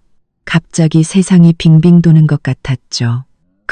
예전에 서은우와 함께 이 집을 꾸미던 날들이 떠올랐습니다. 서은우는 마당에 장미를 가득 심고 싶다고 웃으며 말했고 그는 그녀를 껴안으며 당신이 원하는 대로 다 해줄게라고 약속했었습니다. 하지만 이제 그 모든 아름다운 추억은 그를 조롱하는 칼날이 되어 돌아왔습니다. 그리고 그 시각 서은우는 사무실에서 김 변호사와 통화하고 있었습니다. 김 변호사님, 두 집 모두 압류 절차는 잘 마무리되었나요? 서은우의 목소리는 차분했고 아무런 감정도 느껴지지 않았습니다. 네, 잘 처리되었습니다. 두 아파트 단지 관리사무소에도 집행협조 요청서를 보냈으니 박지훈 씨는 출입할 수 없을 겁니다. 그리고 확인 결과 두 부동산 모두 담보 설정 기록이 없어서 추후 재산 분할도 순조롭게 진행될 겁니다. 잘 됐네요. 서은우는 책상 위에 물을 한 모금 마셨습니다. 나를 배신한 대가가 어떤 건지 똑똑히 알려줘야죠. 돈도 없고 살 곳도 없게 그의 모든 퇴로를 막아버릴 거예요. 서은우 씨, 걱정 마십시오. 앞으로 그가 소란만 피우지 않는다면 이혼과 재산 분할은 순조롭게 끝날 겁니다. 다만 지금 그가 막다른 길에 몰렸으니 당신을 찾아올 수도 있습니다. 안전에 유의하십시오. 알고 있어요. 서은우는 창밖을 보며 굳은 눈빛으로 말했습니다. 만약 그가 감히 찾아온다면 법으로 나를 지킬 겁니다. 저는 이제 하루빨리 이혼하고 새로운 삶을 시작하고 싶을 뿐이에요. 전화를 끊고 서은우는 컴퓨터를 켜고 업무를 시작했습니다. 그녀는 과거의 고통에 빠져 있을 시간이 없었습니다. 앞으로 나아가야만 박지훈이 남긴 상처에서 진정으로 벗어날 수 있다는 것을 알고 있었기 때문이죠. 그리고 박지훈은 여전히 양평의 차가운 바람 속에서 떨고 있었습니다. 그는 핸드폰을 꺼내 주소록을 뒤졌지만 그를 도와줄 사람은 아무도 없었습니다. 그는 마침내 깨달았습니다. 자신이 친서로 자신의 결혼 생활을, 그리고 자신의 인생을 망쳤다는 것을. 지금의 이 모든 비참함은 모두 그가 자초한 것이었습니다. 박지훈은 양평주택 앞 차가운 바람 속에서 밤늦게까지 쭈그려 앉아 있었습니다. 입술이 파랗게 질리고 더는 버틸 수 없게 되자 그는 빌린 오토바이를 타고 시내로 돌아왔습니다. 친구 집에 갈 용기는 없었습니다. 예전에는 친구들 앞에서 늘 잘난 척했는데 이렇게 비참한 모습으로 찾아가 신세를 질 면목이 없었죠. 결국 그는 24시간 PC방에서 밤을 새웠습니다. 라면 냄새와 담배 냄새가 뒤섞여 숨쉬기조차 힘들어 잠을 이룰 수 없었습니다. 정장은 먼지로 뒤덮여 걸레짝처럼 구겨졌습니다. 날이 밝자마자 그는 PC방을 나왔습니다.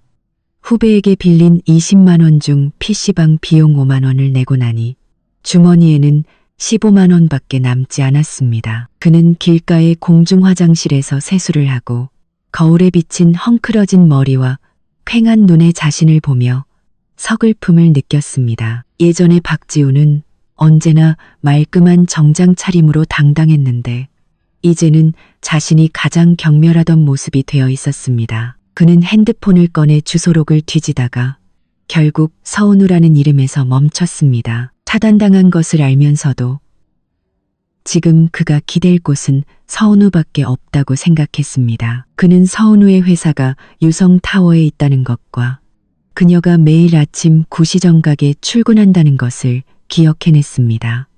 회사 앞에서 그녀를 기다리기로 결심했습니다. 서은우가 마음이 약해져 단 몇십만 원이라도 동결을 풀어주면 당장 밥이라도 먹고 월세방이라도 구할 수 있을 거라고 생각했습니다. 박지훈은 오토바이를 후배에게 돌려주고 남은 15만 원을 주머니에 찔러 넣은 채 유성타워로 걸어갔습니다. 4km가 넘는 거리를 1시간 넘게 걸어 도착하니 시간은 8시 45분이었습니다.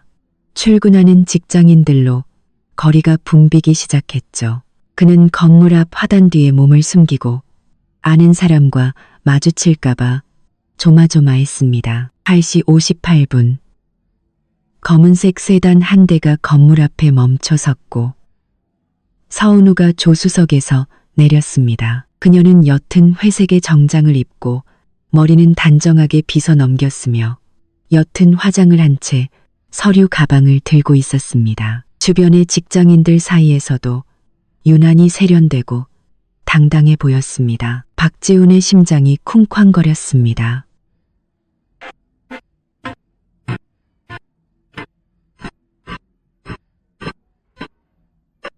그는 심호흡을 하고 그녀를 향해 달려가 두 걸음 앞에서 멈춰 섰습니다. 은우야, 잠깐만. 서은우는 그 목소리에 걸음을 멈추고 돌아섰습니다. 박지훈의 모습을 본 그녀의 미간이 순간 찌푸려졌고 눈에는 혐오감이 가득했습니다. 박지훈 씨, 어떻게 여기에? 다시는 찾아오지 말라고 했을 텐데요. 주변의 직장인들이 이쪽을 쳐다보며 발걸음을 늦췄습니다. 박지훈은 창피함도 잊은 채 한 걸음 다가가 서은우의 손을 잡으려 했지만 그녀는 한 발짝 뒤로 물러나 피했습니다. 그의 손은 허공에서 머쓱하게 움츠러들었습니다. 은우야, 내가 잘못했어. 정말 잘못했어. 제발 이번 한 번만 용서해주면 안 될까? 용서? 서은우는 차갑게 웃으며 얼음 같은 목소리로 말했습니다. 뭘 용서하라는 거죠? 프랑스 출장 간다고 거짓말하고 채윤아 결혼 준비 도와준 거요? 아니면 우리 공동 재산을 몰래 빼돌려서 그녀에게 목걸이랑 집 사주려고 한 거요? 그것도 아니면 나를 바보 취급하며 이렇게 오랫동안 속인 거요? 박지훈의 얼굴이 시뻘개졌습니다. 그는 고개를 푹 숙인 채 중얼거렸습니다. 유나랑은 이미 끝났어, 정말이야. 다시는 연락 안 할게. 우리 집으로 돌아가자. 응, 예전처럼. 다시는 이런 일 없을 거야. 집으로 돌아가자고요. 서은우는 주변에 모여든 사람들을 둘러보며 모두가 들을 수 있도록 목소리를 높였습니다. 어느 집으로요? 강남 아파트는 압류됐고 양평주택도 압류됐는데 나더러 당신이랑 PC방으로 돌아가라는 거예요? 아니면 다리 밑으로 가자는 거예요? 박지훈 씨, 당신이 최윤아랑 껴안고 있을 때 이런 날이 올 거라고는 생각 못했어요. 주변의 수군거림이 점점 커졌고 몇몇은 핸드폰으로 사진을 찍기 시작했습니다. 저 남자 완전 쓰레기네. 바람 피우고 용서를 구하다니. 서 팀장님 너무 불쌍하다. 저런 남자한테는 한 푼도 주면 안 돼. 박지훈은 그 말들을 들으며 쥐구멍에라도 숨고 싶었습니다. 그는 이제 무슨 말을 해도 소용없다는 것을 깨닫고 마지막 방법을 쓰기로 했습니다. 그는 갑자기 쿵 소리를 내며 무릎을 꿇었습니다. 시멘트 바닥에 무릎이 부딪혀 아팠지만 그는 고개를 들어 눈물 고인 눈으로 서은우를 쳐다봤습니다. 은우야, 제발 부탁이야. 나 정말 죽을 것 같아. 며칠 동안 잘 곳도 없고 밥도 못 먹고 갈아입을 옷도 없어. 제발 나 좀 불쌍하게 여겨서 당장 살아갈 돈만이라도 좀 풀어주면 안 될까? 네가 도와주기만 한다면 뭐든지 할게. 서은우는 무릎 꿇은 박지훈을 보며 마음속에 아무런 동요도 오직 조롱심만 잃었습니다. 그의 당당했던 모습,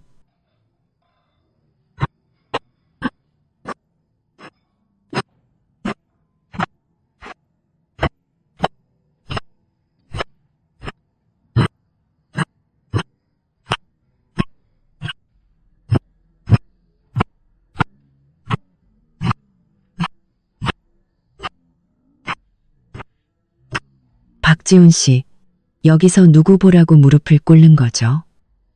서은우의 목소리는 조금의 온기도 없었습니다. 바람 피울 때는 이렇게 죽을 것 같을 거라고 생각 못했어요? 재산을 빼돌릴 때는 내가 이렇게까지 할 거라고 생각 못했냐고요. 지금 당신이 겪는 모든 일은 당신이 자초한 거예요.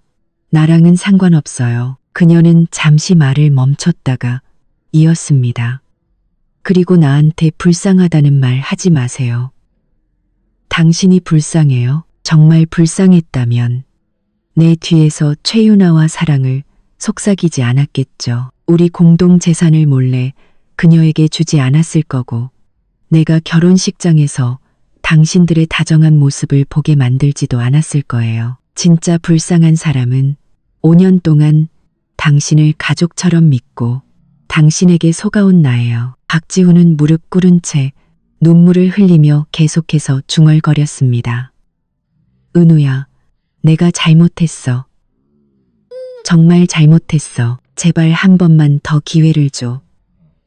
제발. 그때 유성타워의 보안 요원들이 달려와 서은우에게 공손하게 말했습니다. 서 팀장님, 괜찮으십니까? 이 사람 내쫓을까요? 서은우는 고개를 끄덕이며 단호하게 말했습니다. 여기서 끌어내 주세요. 회사 질서를 어지럽히게 둘 수 없어요. 그리고 앞으로 이 사람이 다시 회사 앞에서 소란을 피우면 저한테 보고할 필요 없이 바로 경찰에 신고하세요. 알겠습니다. 팀장님. 보안요원들은 박지훈을 일으켜 세우려 했습니다. 박지훈은 발버둥 치며 서은우의 바짓가랑이라도 잡으려 했지만 보안요원들에게 단단히 붙잡혔습니다. 그는 건물 안으로 들어가는 서은우의 뒷모습을 보며 애타게 외쳤습니다. 은우야, 가지마. 내가 잘못했어. 제발 한 번만 더 기회를 줘. 하지만 서은우는 뒤도 돌아보지 않고 곧 건물 입구에서 사라졌습니다. 보안요원들은 박지훈을 건물 옆 골목으로 끌고 가 경고했습니다. 선생님, 다시는 여기서 소란 피우지 마십시오. 다음에는 정말 경찰 부를 겁니다. 그 말을 남기고 보안요원들은 돌아갔습니다. 최윤아는 박지훈과 싸운 후 이틀 동안 집에서 끙끙 앓았습니다. 생각할수록 화가 치밀었죠. 박지훈이 재산 동결을 핑계로 목걸이를 사주기 싫어 자신을 속였다고 생각했습니다. 그러던 사흘째 되던 날, 그녀는 회사 동료들과 함께 더 팰리스 호텔에 점심을 먹으러 갔습니다. 자신이 들러리를 섰던 바로 그곳이었죠. 로비를 지나가다 그녀는 두 명의 호텔 직원이 나누는 대화를 우연히 듣게 되었습니다. 며칠 전에 우리 호텔에서 결혼식 올렸던 신부 친구 최윤아 씨 기억나? 그 사람 남자친구라던 재벌 2세 박지훈. 아직 결혼식 계약금 잔금도 안 냈대. 진짜? 박지훈 그 사람 입은 정장 되게 비싸 보이던데. 어떻게 돈이 없어서 잔금을 못 내? 그러게 말이야. 방금 재무팀에서 들었는데 박지훈 은행카드가 전부 동결됐대. 살던 집도 법원에서 압류했다던데? 완전 빈털터리래. 최윤아 그 사람 제대로 사기당한 거지. 빈털터리, 은행카드 동결, 집 압류. 그 말들은 천둥처럼 최윤아의 귀에 꽂혔습니다. 그녀는 손에 들고 있던 음료수 컵을 바닥에 떨어뜨렸습니다. 동료가 놀라 그녀를 부축했지만 최윤아는 동료를 뿌리치고 미친 듯이 안내 데스크로 달려가 직원의 팔을 붙잡았습니다. 방금 뭐라고 했어요? 박지훈 은행카드가 동결되고 집도 압류됐다고요? 진짜예요. 직원은 당황하며 말했습니다. 손님, 저는 그냥 동료랑 한 얘기라 자세한 건 잘 몰라요. 모르긴 뭘 몰라요. 재무팀에서는 안다면서요. 가서 물어봐요. 당장. 최윤아는 소리를 질렀고 주변 손님들이 쳐다보기 시작했습니다. 동료가 그녀를 말렸지만 소용없었습니다. 최윤아의 머릿속은 박지훈은 빈털터리다. 나는 사기당했다는 생각으로 가득 찼습니다. 그녀는 박지훈이 돈이 많아서 명품과 좋은 집을 사줄 수 있을 거라고 믿고 그와 사귀었던 겁니다. 이제 박지훈이 빈털터리가 되었으니 그녀의 꿈도 산산조각 난 셈이었죠. 그녀는 동료의 손을 뿌리치고 핸드폰을 꺼내 박지훈에게 전화를 걸었습니다. 싸웠을 때 차단했던 것을 황급히 풀고 3번이나 전화를 건 끝에야 연결되었습니다. 수화기 너머로 박지훈의 힘없는 목소리가 들려왔습니다. 여보세요. 박지훈 씨, 솔직하게 말해요. 당신 은행 카드 동결되고 집도 압류된 거 맞죠? 당신 원래부터 돈 없었죠? 최윤아는 전화기에 대고 소리쳤습니다. 박지훈은 그녀가 어떻게 알았는지 놀라 말을 더듬었습니다. 윤아야, 누구한테 들었어? 다 헛소문이야. 믿지 마. 헛소문? 더 팰리스 호텔 사람들이 다 그렇게 말하는데 당신 결혼식 계약금 잔금도 못 냈다면서 아직도 거짓말할 거예요? 최윤아의 목소리는 점점 더 커졌습니다. 박지훈, 당신 나 속였어. 당신은 재벌 2세가 아니라 그냥 빈털터리였어. 나랑 사귄 건 그냥 공짜로 나랑 놀아나려고 그랬던 거지. 박지훈도 짜증이 나서 화를 냈습니다. 그래, 나 돈 없어. 은행카드 동결됐고 집도 압류됐어. 그래서 뭐? 너도 처음부터 내 돈 보고나 만난 거 아니었어? 이제 내가 돈 없으니까 바로 돌아서는 거 봐. 너도 별 수 없는 속물이야. 내가 당신 돈 보고 만난 게 뭐 어때서요? 당신이 먼저 나한테 큰 집 사주고 성대한 결혼식 올려주겠다고 약속했잖아요. 이제 와서 약속도 못 지키면서 어떻게 나한테 그런 말을 해요? 최윤아는 울부짖었습니다. 박지훈, 당신은 사기꾼이야. 4시간 보상해내. 지난 반년 동안에 내 청춘 위자료로 내놓으라고. 박지훈은 차갑게 웃었습니다. 위자료. 나 지금 밥도 못 먹고 있는데 무슨 돈으로 너한테 위자료를 줘. 보상받고 싶으면 서은우한테 가서 받아내. 그는 그 말을 끝으로 전화를 끊어버렸습니다. 최윤아는 핸드폰을 쥔 채 분노로 온몸을 떨었습니다. 그녀는 자신이 꿈꿨던 행복한 미래가 펼쳐질 장소였던 더 팰리스 호텔이 이제는 자신을 비웃는 조롱의 장소가 되었다는 사실에 절망했습니다. 그녀는 갑자기 호텔 로비 중앙으로 달려가 옆 테이블에 물컵을 집어들어 바닥에 내동댕이 쳤습니다. 박지훈, 나와 내 돈, 내 감정 다 뺏어놓고 숨을 수 있을 것 같아. 오늘 제대로 해명 안 하면 당신이 바람 피우고 사기 결혼하려던 거 다 폭로해서 다시는 고개도 못 들고 다니게 만들어줄 거야. 로비에 있던 모든 손님들이 이쪽을 쳐다보며 핸드폰으로 사진을 찍기 시작했습니다. 호텔 지배인이 황급히 달려와 그녀를 말렸지만 최윤아는 그의 손을 뿌리치며 더욱 큰 소리로 외쳤습니다. 박지훈은 혼인 중에 바람을 피웠고 돈 많은 척하며 저를 속였어요. 결혼식 계약금 잔금도 못 내는 사기꾼이라고요.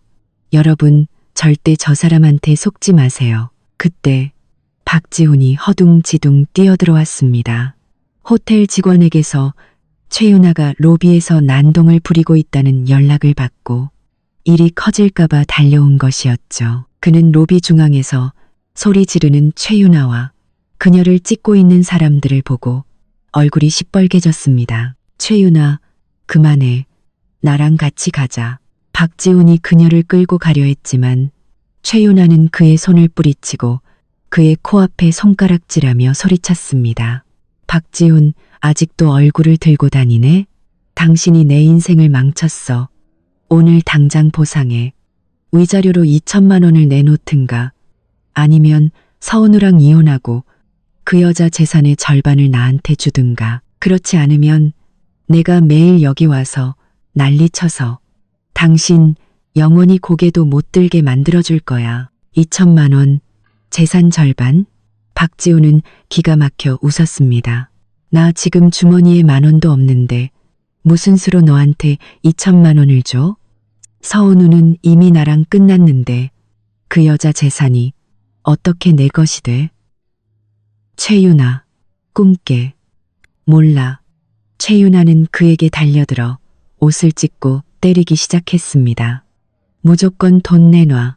안 그러면 당신 회사, 당신 부모님 집에 다 찾아가서 당신이 사기꾼이라는 거 다 말할 거야. 박지훈도 맞다가 화가 나서 그녀를 세게 밀쳤습니다. 그래, 해봐. 내가 무서울 것 같아. 나 이미 다 잃었는데 더 이상 잃을 체면이 어디 있어. 할 테면 해보라고. 최윤아는 바닥에 주저앉아 험악하게 변한 박지훈의 모습과 주변 사람들의 이상한 눈초리를 보며 갑자기 서럽게 울기 시작했습니다. 그녀는 그제야 깨달았습니다. 자신이 감정뿐만 아니라 남들의 웃음거리까지 되었다는 것을. 호텔 지배인은 직원들을 시켜 최윤아를 부축하게 하고 박지훈을 설득했습니다. 박지훈 씨, 어서 이분을 데리고 나가주세요. 더 소란 피우면 양쪽 다 좋을 게 없습니다. 박지훈은 바닥에 앉아 우는 최윤아를 보며 분노와 짜증이 치밀어 올랐지만 어쩔 수 없었습니다.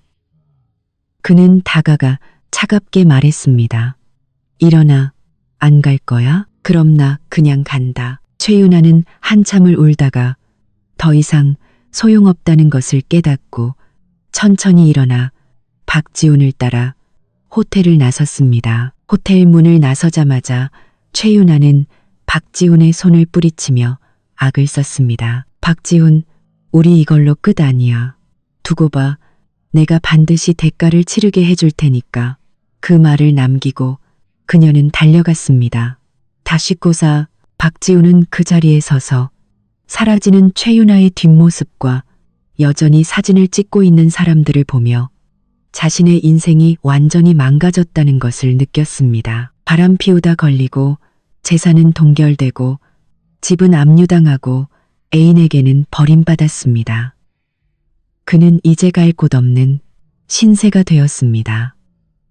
데커서 신세가 되었습니다. 그는 바람 피우다 걸리고 재산은 동결되고 박지훈은 더 팰리스 호텔에서 나와 유령처럼 거리를 헤맸습니다. 가을바람이 낙엽을 씻고 그의 다리를 스쳤지만 그는 피할 생각도 하지 못했습니다. 최윤아의 협박이 귓가에 맴돌고 몸 하나 누일 곳조차 없었죠. 그는 고민 끝에 결국 체면을 버리고 부모님 댁으로 향했습니다. 박지훈의 부모님은 구도심의 낡은 아파트에 살고 있었습니다. 그는 결혼 후 거의 찾아오지 않았습니다. 집이 좁다는 핑계도 있었지만 서은우와 함께 고급 아파트에 사는 것이 더 자랑스러웠기 때문이죠. 이제 그는 목을 움츠린 채 아파트 아래에 서서 3층 창문에서 새어나오는 불빛을 보며 한참을 망설이다가 결국 계단을 올랐습니다. 문을 두드리자 안에서 어머니의 목소리가 들려왔습니다. 누구세요? 엄마. 저예요. 박지훈의 목소리는 모기 소리처럼 작았습니다. 문이 열리고 어머니는 그의 모습을 보고 소스라치게 놀랐습니다. 지훈아, 이게 무슨 꼴이야? 옷은 왜 이렇게 더럽고 머리는 또 왜 그래? 박지훈은 고개를 숙인 채 집으로 들어섰습니다. 아버지는 소파에 앉아 TV를 보고 있다가 그를 보고는 눈살을 찌푸리며 물었습니다. 너 프랑스 출장 갔다던 놈이 왜 벌써 돌아와서 그 모양이냐? 아빠, 엄마.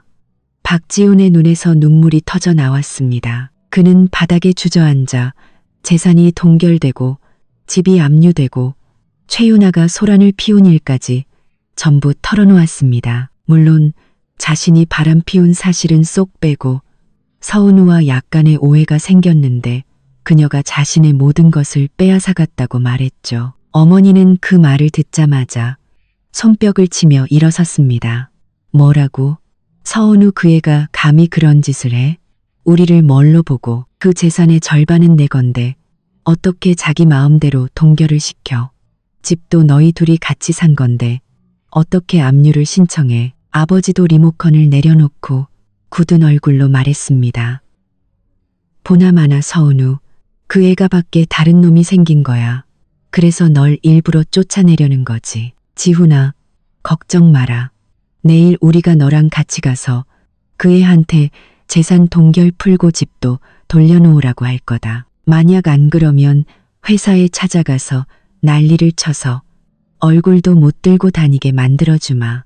박지훈은 그 말에 희망을 품고 고개를 끄덕였습니다. 아빠, 엄마, 역시 두 분밖에 없어요. 서은우가 지금 제 말은 듣지도 않으니 두 분이 가시면 분명 효과가 있을 거예요. 다음 날 아침 박지훈의 부모님은 일부러 새 옷으로 갈아입고 박지훈과 함께 유성타워로 향했습니다. 건물 아래에 도착하자마자 어머니가 앞장서서 안으로 뛰어 들어갔지만 안내 데스크 직원에게 제지당했습니다. 어머님, 혹시 예약하셨습니까? 당곡 안내 데스크 직원에게 예약은 무슨 예약? 우리 며느리 서은우 찾아왔으니까 당장 나오라고 해. 어머니는 허리에 손을 얹고 소리쳤습니다. 그녀의 목소리는 로비 전체에 울려 퍼졌습니다. 서은우, 너 당장 나와. 어떻게 내 아들을 이렇게 괴롭힐 수 있어? 내 아들 돈이랑 집 다 뺏어놓고 숨을 수 있을 것 같아? 출근하던 직원들이 모두 그들을 둘러싸고 손가락질했습니다. 안내데스크 직원은 땀을 뻘뻘 흘리며 서둘러 서은우의 비서에게 전화를 걸었습니다. 몇 분 지나지 않아 서은우가 엘리베이터에서 내렸습니다. 그녀는 정장 차림에 아무런 표정도 짓지 않고 있었습니다. 서은우, 너 드디어 나왔구나. 어머니는 달려가 그녀의 팔을 잡으려 했지만 서은우는 몸을 돌려 피했습니다. 어머님, 할 말씀이 있으시면 말로 하세요. 손대지 마시고요. 서은우의 목소리는 평온했지만 위압감이 느껴졌습니다. 아버지가 다가와 박지훈을 가리키며 말했습니다. 서은우, 네가 지훈이를 이 꼴로 만들어 놓고 할 말이 있어? 그냥 좀 다툰 것 가지고 어떻게 애 은행 카드를 다 동결시키고 집까지 압류를 해. 너 지금 애더러 길바닥에서 자라는 거냐? 서은우는 부모님 뒤에 숨어 자신을 쳐다보지도 못하는 박지훈을 보며 차갑게 웃었습니다. 다툼이라고요? 아버님, 어머님, 저희가 어떤 일로 다퉜는지 아세요? 그녀는 가방에서 태블릿을 꺼내 저장해둔 대화 내용과 사진을 띄워 두 분 앞에 내밀었습니다. 두 분께서 직접 보세요. 아드님은 프랑스 출장 간다고 거짓말하고 최윤아라는 여자와 결혼 준비를 하고 있었어요. 몰래 은행 카드를 만들어 우리 공동 예금으로 그 여자에게 목걸이를 사주고 월세를 내줬어요. 그리고 저랑 이혼하면 집도 그 여자에게 넘겨주겠다고 약속했고요. 이게 다 아드님이 한 짓인데 아직도 제가 아드님을 괴롭히는 것 같으세요? 그리고 저랑 이혼하면 어머니는 태블릿의 대화 내용을 보며 얼굴이 점점 하얘졌지만 끝까지 우겼습니다. 이건 다 가짜야. 네가 포토샵으로 조작한 거지. 우리 지훈이 모함하려고. 가짜인지 아닌지는 박지훈 씨에게 직접 물어보시면 되잖아요. 서은우는 태블릿을 박지훈 쪽으로 돌렸습니다. 박지훈 씨, 이 대화 내용 당신이 보낸 거 아니에요? 이 사진 당신이 최윤아랑 찍은 거 아니냐고요. 아니라고 말할 수 있어요? 박지훈의 얼굴이 시뻘개졌고 그는 고개를 더욱 푹 숙인 채 아무 말도 하지 못했습니다. 그의 부모님은 그 반응을 보고 모든 것이 사실이라는 것을 깨달았습니다. 어머니는 손을 떨며 박지훈을 가리켰습니다. 너 이 녀석, 어떻게 이런 짓을. 네가 어떻게 서은우한테 이럴 수 있어. 엄마. 박지훈은 다급하게 외쳤습니다. 지금 그게 중요한 게 아니잖아. 서은우가 내 돈이랑 집을 다 뺏어가서 나 지금 밥도 못 먹게 생겼다고. 밥 못 먹는 건 당신이 자초한 일이죠. 서은우는 차갑게 말했습니다. 혼인 중에 바람을 피우고 부부 공동재산을 빼돌리려 한 것은 법적으로 명백한 유책 사유입니다. 저는 재산 보전 신청뿐만 아니라 이혼 시 재산 분할해서 당신 몫을 줄이거나 아예 주지 않도록 요구할 수 있습니다. 당신을 빈털터리로 내쫓지 않은 것만으로도 제가 체면을 차려준 거라고 생각하세요. 그녀는 잠시 말을 멈췄다가 그의 부모님을 보며 말했습니다. 아버님, 어머님, 아드님을 아끼시는 마음은 알겠지만 이치에 맞게 행동하셔야죠. 이 일은 명백히 박지훈 씨가 잘못한 겁니다.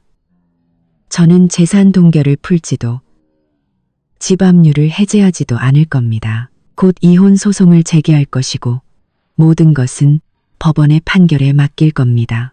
만약 계속해서 소란을 피우신다면 저도 가만히 있지 않을 겁니다. 결국 창피를 당하는 건 박지훈 씨와 두 분이 될 겁니다. 주변 사람들은 고개를 끄덕이며 수군거렸습니다. 서 팀장님 말이 맞네. 남편이 먼저 바람 피운 거잖아. 저 부모님도 너무하시네. 자기 아들 잘못은 생각도 안 하고. 박지훈의 부모님은 얼굴이 불그락부르락해져 더 이상 소란을 피울 수 없었습니다. 그들은 박지훈을 끌고 밖으로 나갔습니다. 로비문 앞에서 어머니는 서은우를 쏘아보며 소리쳤습니다. 서은우, 너 두고 봐. 우리랑 이걸로 끝 아니야. 서은우는 그들을 무시하고 사무실로 돌아갔습니다. 의자에 앉아 물을 한 모금 마셨습니다. 사무실로 돌아갔습니다. 박지훈 부모님의 소란은 그녀를 화나게 하기는커녕 두모니오 이혼에 대한 결심을 더욱 굳히게 만들었습니다. 그녀는 핸드폰을 꺼내 김 변호사에게 메시지를 보냈습니다. 김 변호사님, 이혼 소장을 최대한 빨리 준비해 주세요. 재판을 서두르고 싶습니다. 그리고 박지훈은 부모님에게 끌려 건물을 나왔습니다. 아버지는 길에서 그의 다리를 걷어차며 소리쳤습니다. 이 한심한 놈, 멀쩡한 가정을 내 손으로 다 망쳐놓고 이제 만족하냐. 집도 없고 돈도 없고 내 인생 이제 끝났어. 박지우는 다리를 붙잡고 다시 눈물을 흘렸습니다. 박지우는 아버지에게 맞은 뒤 부모님을 따라 낡은 아파트로 돌아왔습니다. 집에 들어서자마자 어머니는 소파에 앉아 울기 시작했고 아버지는 문가에 쭈그려 앉아 담배만 피웠습니다. 아무도 그에게 말을 걸지 않았죠. 그는 구석에 웅크려 앉아 핸드폰을 꺼내 최윤아에게 메시지를 보내려 했지만 이미 차단당한 후였습니다. 그는 어머니의 핸드폰을 빌려 모르는 번호로 최윤아에게 문자를 보냈습니다. 윤아야, 나 지훈이야. 내가 잘못했어. 우리 얘기 좀 할 수 있을까? 내가 돈 받을 방법이 있는데 너한테 절반 줄게. 그는 최윤아가 돈을 탐내는 것을 알기에 돈을 미끼로 던질 수밖에 없었습니다. 10분도 채 지나지 않아 최윤아에게서 답장이 왔습니다. 얘기? 좋아. 장소 정해. 단, 장난치면 가만 안 둬. 박지훈은 서둘러 답장했습니다. 오후 3시에 시내 공원 정자에서 보자. 오후 2시 반. 박지훈은 어머니에게 받은 5만 원을 주머니에 넣고 약속 장소에 미리 도착했습니다. 아버지의 낡은 점퍼에 색이 바랜 바지를 입은 그의 모습은 예전과 완전히 달랐습니다. 3시 정각 최윤아가 나타났습니다. 그녀는 명품 옷을 입고 신상 가방을 든 채 박지훈의 초라한 모습을 보고는 눈살을 찌푸리며 한 걸음 물러섰습니다. 꼴이 왜 이래요? 돈 받을 방법이 있다면서요. 돈은 어디 있어요? 박지훈은 그녀를 앉히고 목소리를 낮춰 말했습니다. 윤아야, 서은우가 나랑 이혼하려고 하잖아. 네가 법정에서 서은우가 먼저 바람을 피웠고 나는 그래서 어쩔 수 없었다고 증언해주면 내가 재산 분할을 받을 수 있어. 그럼 너한테 3천만 원 줄게. 어때? 최윤아는 차갑게 웃었습니다. 내가 바보인 줄 알아요? 서은우 손에는 당신이 바람 피운 증거가 다 있는데 내가 어떻게 법정에서 그런 말을 해요? 그리고 3천만 원? 당신이 전에 사주기로 했던 목걸이도 그거보다 비쌌어요. 박지훈, 위자료 2천만 원 못 내놓으면 우리 끝까지 가는 거예요. 2천만 원. 나 지금 밥도 못 먹고 있는데 무슨 수로 2천만 원을 줘? 박지훈은 다급하게 말했습니다. 윤아야, 제발 나 좀 이해해주면 안 돼? 내가 재산만 받으면 너한테 더 많이 줄게. 이해? 그럼 내 처지는 누가 이해해주는데요? 최윤아는 자리에서 일어나 그의 코앞에 손가락질하며 소리쳤습니다. 당신이랑 반년 동안 사귀면서 돈 한 푼 못 받고 사기만 당했는데 이제 와서 나보고 법정에서 거짓말을 하라고요? 어림도 없지. 오늘 돈 못 내놓으면 당신 회사에 찾아가서 당신 일자리까지 잃게 만들어줄 거야. 박지훈은 회사에 찾아온다는 말에 겁이 났습니다. 그는 얼마 전에 겨우 새 직장을 구했는데 동료들이 그가 바람 피우고 돈 문제로 시끄럽다는 것을 알게 되면 분명 해고당할 것이었습니다. 그는 황급히 최윤아를 붙잡았습니다. 윤아야, 회사에는 가지 마. 내가 차용증 써줄게.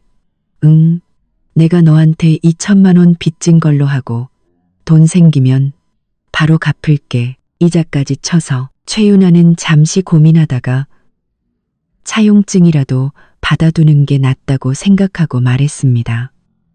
좋아요. 지금 바로 써요. 1년 안에 갚는다고 명시해야 해요. 안 그러면 바로 법원에 고소할 거니까. 박지훈은 가방에서 종이와 펜을 꺼내 돌 탁자 위에서 차용증을 썼습니다. 차용증을 건네주려던 그는 문득 무언가 생각난 듯 말했습니다. 윤아야, 그 전에 나 좀 도와줘야겠어. 나랑 같이 서은우 회사에 가자. 네가 내 여동생인 척하고 이혼 문제로 얘기하러 왔다고 해. 그 여자가 마음을 풀어야 내가 돈을 받아서 너한테 갚을 수 있잖아. 최윤아는 그럴듯하다고 생각해 동의했습니다. 두 사람은 택시를 타고 유성타워로 갔습니다. 건물 아래에서 박지훈은 최윤아에게 먼저 올라가라고 하고 자신은 아래에서 기다렸습니다. 최윤아는 안내 데스크에 자신이 박지훈의 여동생이라고 거짓말했고 결국 서은우의 사무실로 들어갈 수 있었습니다. 서은우 언니, 저는 지훈 오빠 여동생이에요. 오빠가 잘못했다고 하니 제발 원만하게 해결해 주세요. 재산도 좀 나눠주시고요. 오빠 정말 죽을 것 같아요. 서은우는 그녀를 쳐다보며 차갑게 웃었습니다. 박지훈 씨 여동생이라고요? 금시초문인데, 그리고 당신 오빠가 죽든 살든 나랑 무슨 상관이죠? 그녀는 서랍에서 태블릿을 꺼내 두 사람의 대화 내용을 보여주었습니다. 당신이랑 박지훈 씨가 나눈 대화 내용, 내가 다 가지고 있어요. 당신은 그의 여동생이 아니라 애인이겠죠. 최윤아 씨, 당신이 그와 함께 나를 속여서 돈을 받아낼 수 있을 거라고 생각했다면 큰 착각이에요. 최윤아의 얼굴이 새하얗게 질렸습니다. 서은우가 자신의 이름까지 알고 있을 줄은 몰랐기 때문이죠. 그녀가 도망치려 할 때 서은우가 그녀를 붙잡았습니다. 잠깐만요. 그 주머니에 있는 차용증 박지훈 씨가 쓴 거죠? 그가 당신에게 2천만 원을 빚졌다고요. 그 사람 지금 직업도 재산도 없는데 고소해봤자 한 푼도 못 받을 거예요. 최윤아는 그제야 자신이 또 박지훈에게 속았다는 것을 깨달았습니다. 그녀는 분노에 차서 사무실을 뛰쳐나와 아래에서 기다리고 있던 박지훈의 뺨을 때렸습니다. 그녀는 분노에 차서 박지훈, 이 사기꾼, 나랑 끝까지 가보자고. 박지훈은 뺨을 맞고 멍하니 서 있었고 최윤아는 이미 멀리 달려가고 있었습니다. 그는 돈을 받기는커녕 정만 하나 더 늘었다는 사실에 절망했습니다. 그리고 사무실에서 서은우는 김 변호사에게 메시지를 보냈습니다. 최윤아가 가진 차용증이 박지훈의 개인 채무이며 재산 분할에 영향을 미치지 않는다는 것을 확인하고 그녀는 안심했습니다. 이혼 재판 당일 서은우는 김 변호사와 함께 법원에 도착했습니다. 김 변호사는 완벽하게 준비된 증거 자료를 보여주며 승소를 확신했습니다. 곧이어 초라한 모습의 박지훈이 부모님과 함께 나타났습니다. 그는 서은우에게 합의를 요청했지만 그녀는 무시하고 법정으로 들어갔습니다. 재판이 시작되자 김 변호사는 박지훈의 외도와 재산은닉 시도를 입증하는 증거들을 조목조목 제시했습니다. 박지훈과 그의 부모는 거짓말로 반박하려 했지만 명백한 증거 앞에서 그들의 주장은 힘을 잃었습니다. 결국 법원은 서은우의 손을 들어주었습니다. 이혼이 성립되었고 모든 공동재산은 서은우의 소유가 되었습니다. 박지훈은 빈털터리가 되었을 뿐만 아니라 최윤아에게 빚진 2천만 원의 개인 채무까지 떠안게 되었습니다. 판결이 내려지자 박지훈은 이성을 잃고 서은우에게 달려들려 했지만 법원 경위에게 제지당했습니다. 아버지는 그에게 주먹을 날렸고 어머니는 바닥에 주저앉아 통곡했습니다.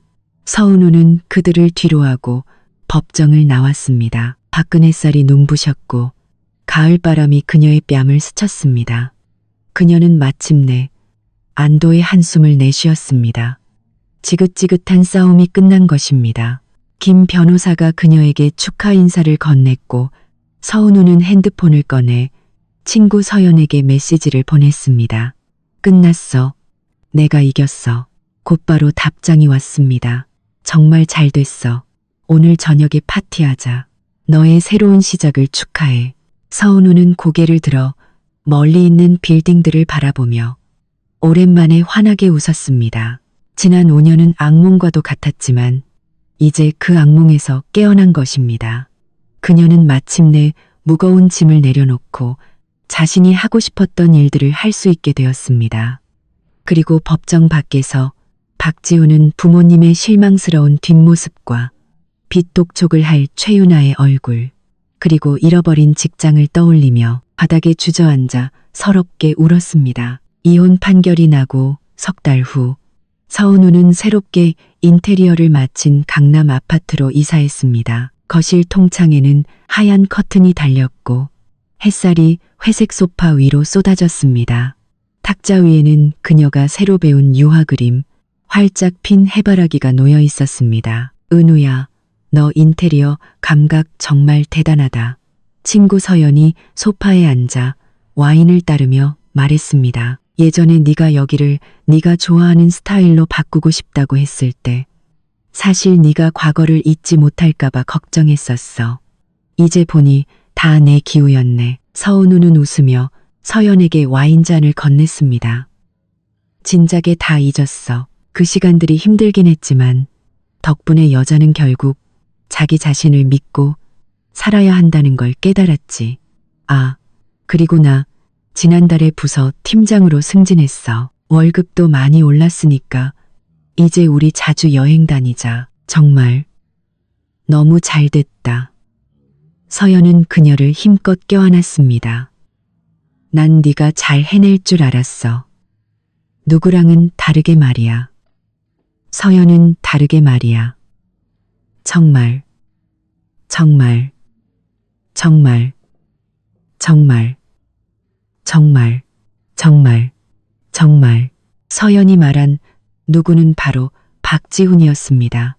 이혼 후 박지훈의 삶은 나락으로 떨어졌습니다. 그는 새 직장을 구하려 했지만 면접에서 그의 과거가 드러나면서 번번이 탈락했습니다. 결국 그는 건설 현장에서 막노동을 하며 월 30만 원짜리 곰팡내 나는 반지하에서 살게 되었습니다. 설상가상으로 최윤아는 그를 고소했고 법원은 박지훈에게 2천만 원을 갚으라고 판결했습니다. 돈이 없던 그는 결국 신용불량자가 되어 KTX나 호텔 이용까지 제한당했습니다. 부모님은 그런 아들의 모습을 견디지 못하고 매일 그를 원망했고 아버지와는 만나기만 하면 싸웠습니다. 한 번은 박지훈이 공사장에서 다리를 다쳐 부모님에게 병원에 같이 가달라고 했지만 네가 자초한 일이니 네가 알아서 해라는 차가운 대답만 돌아왔습니다. 그날 밤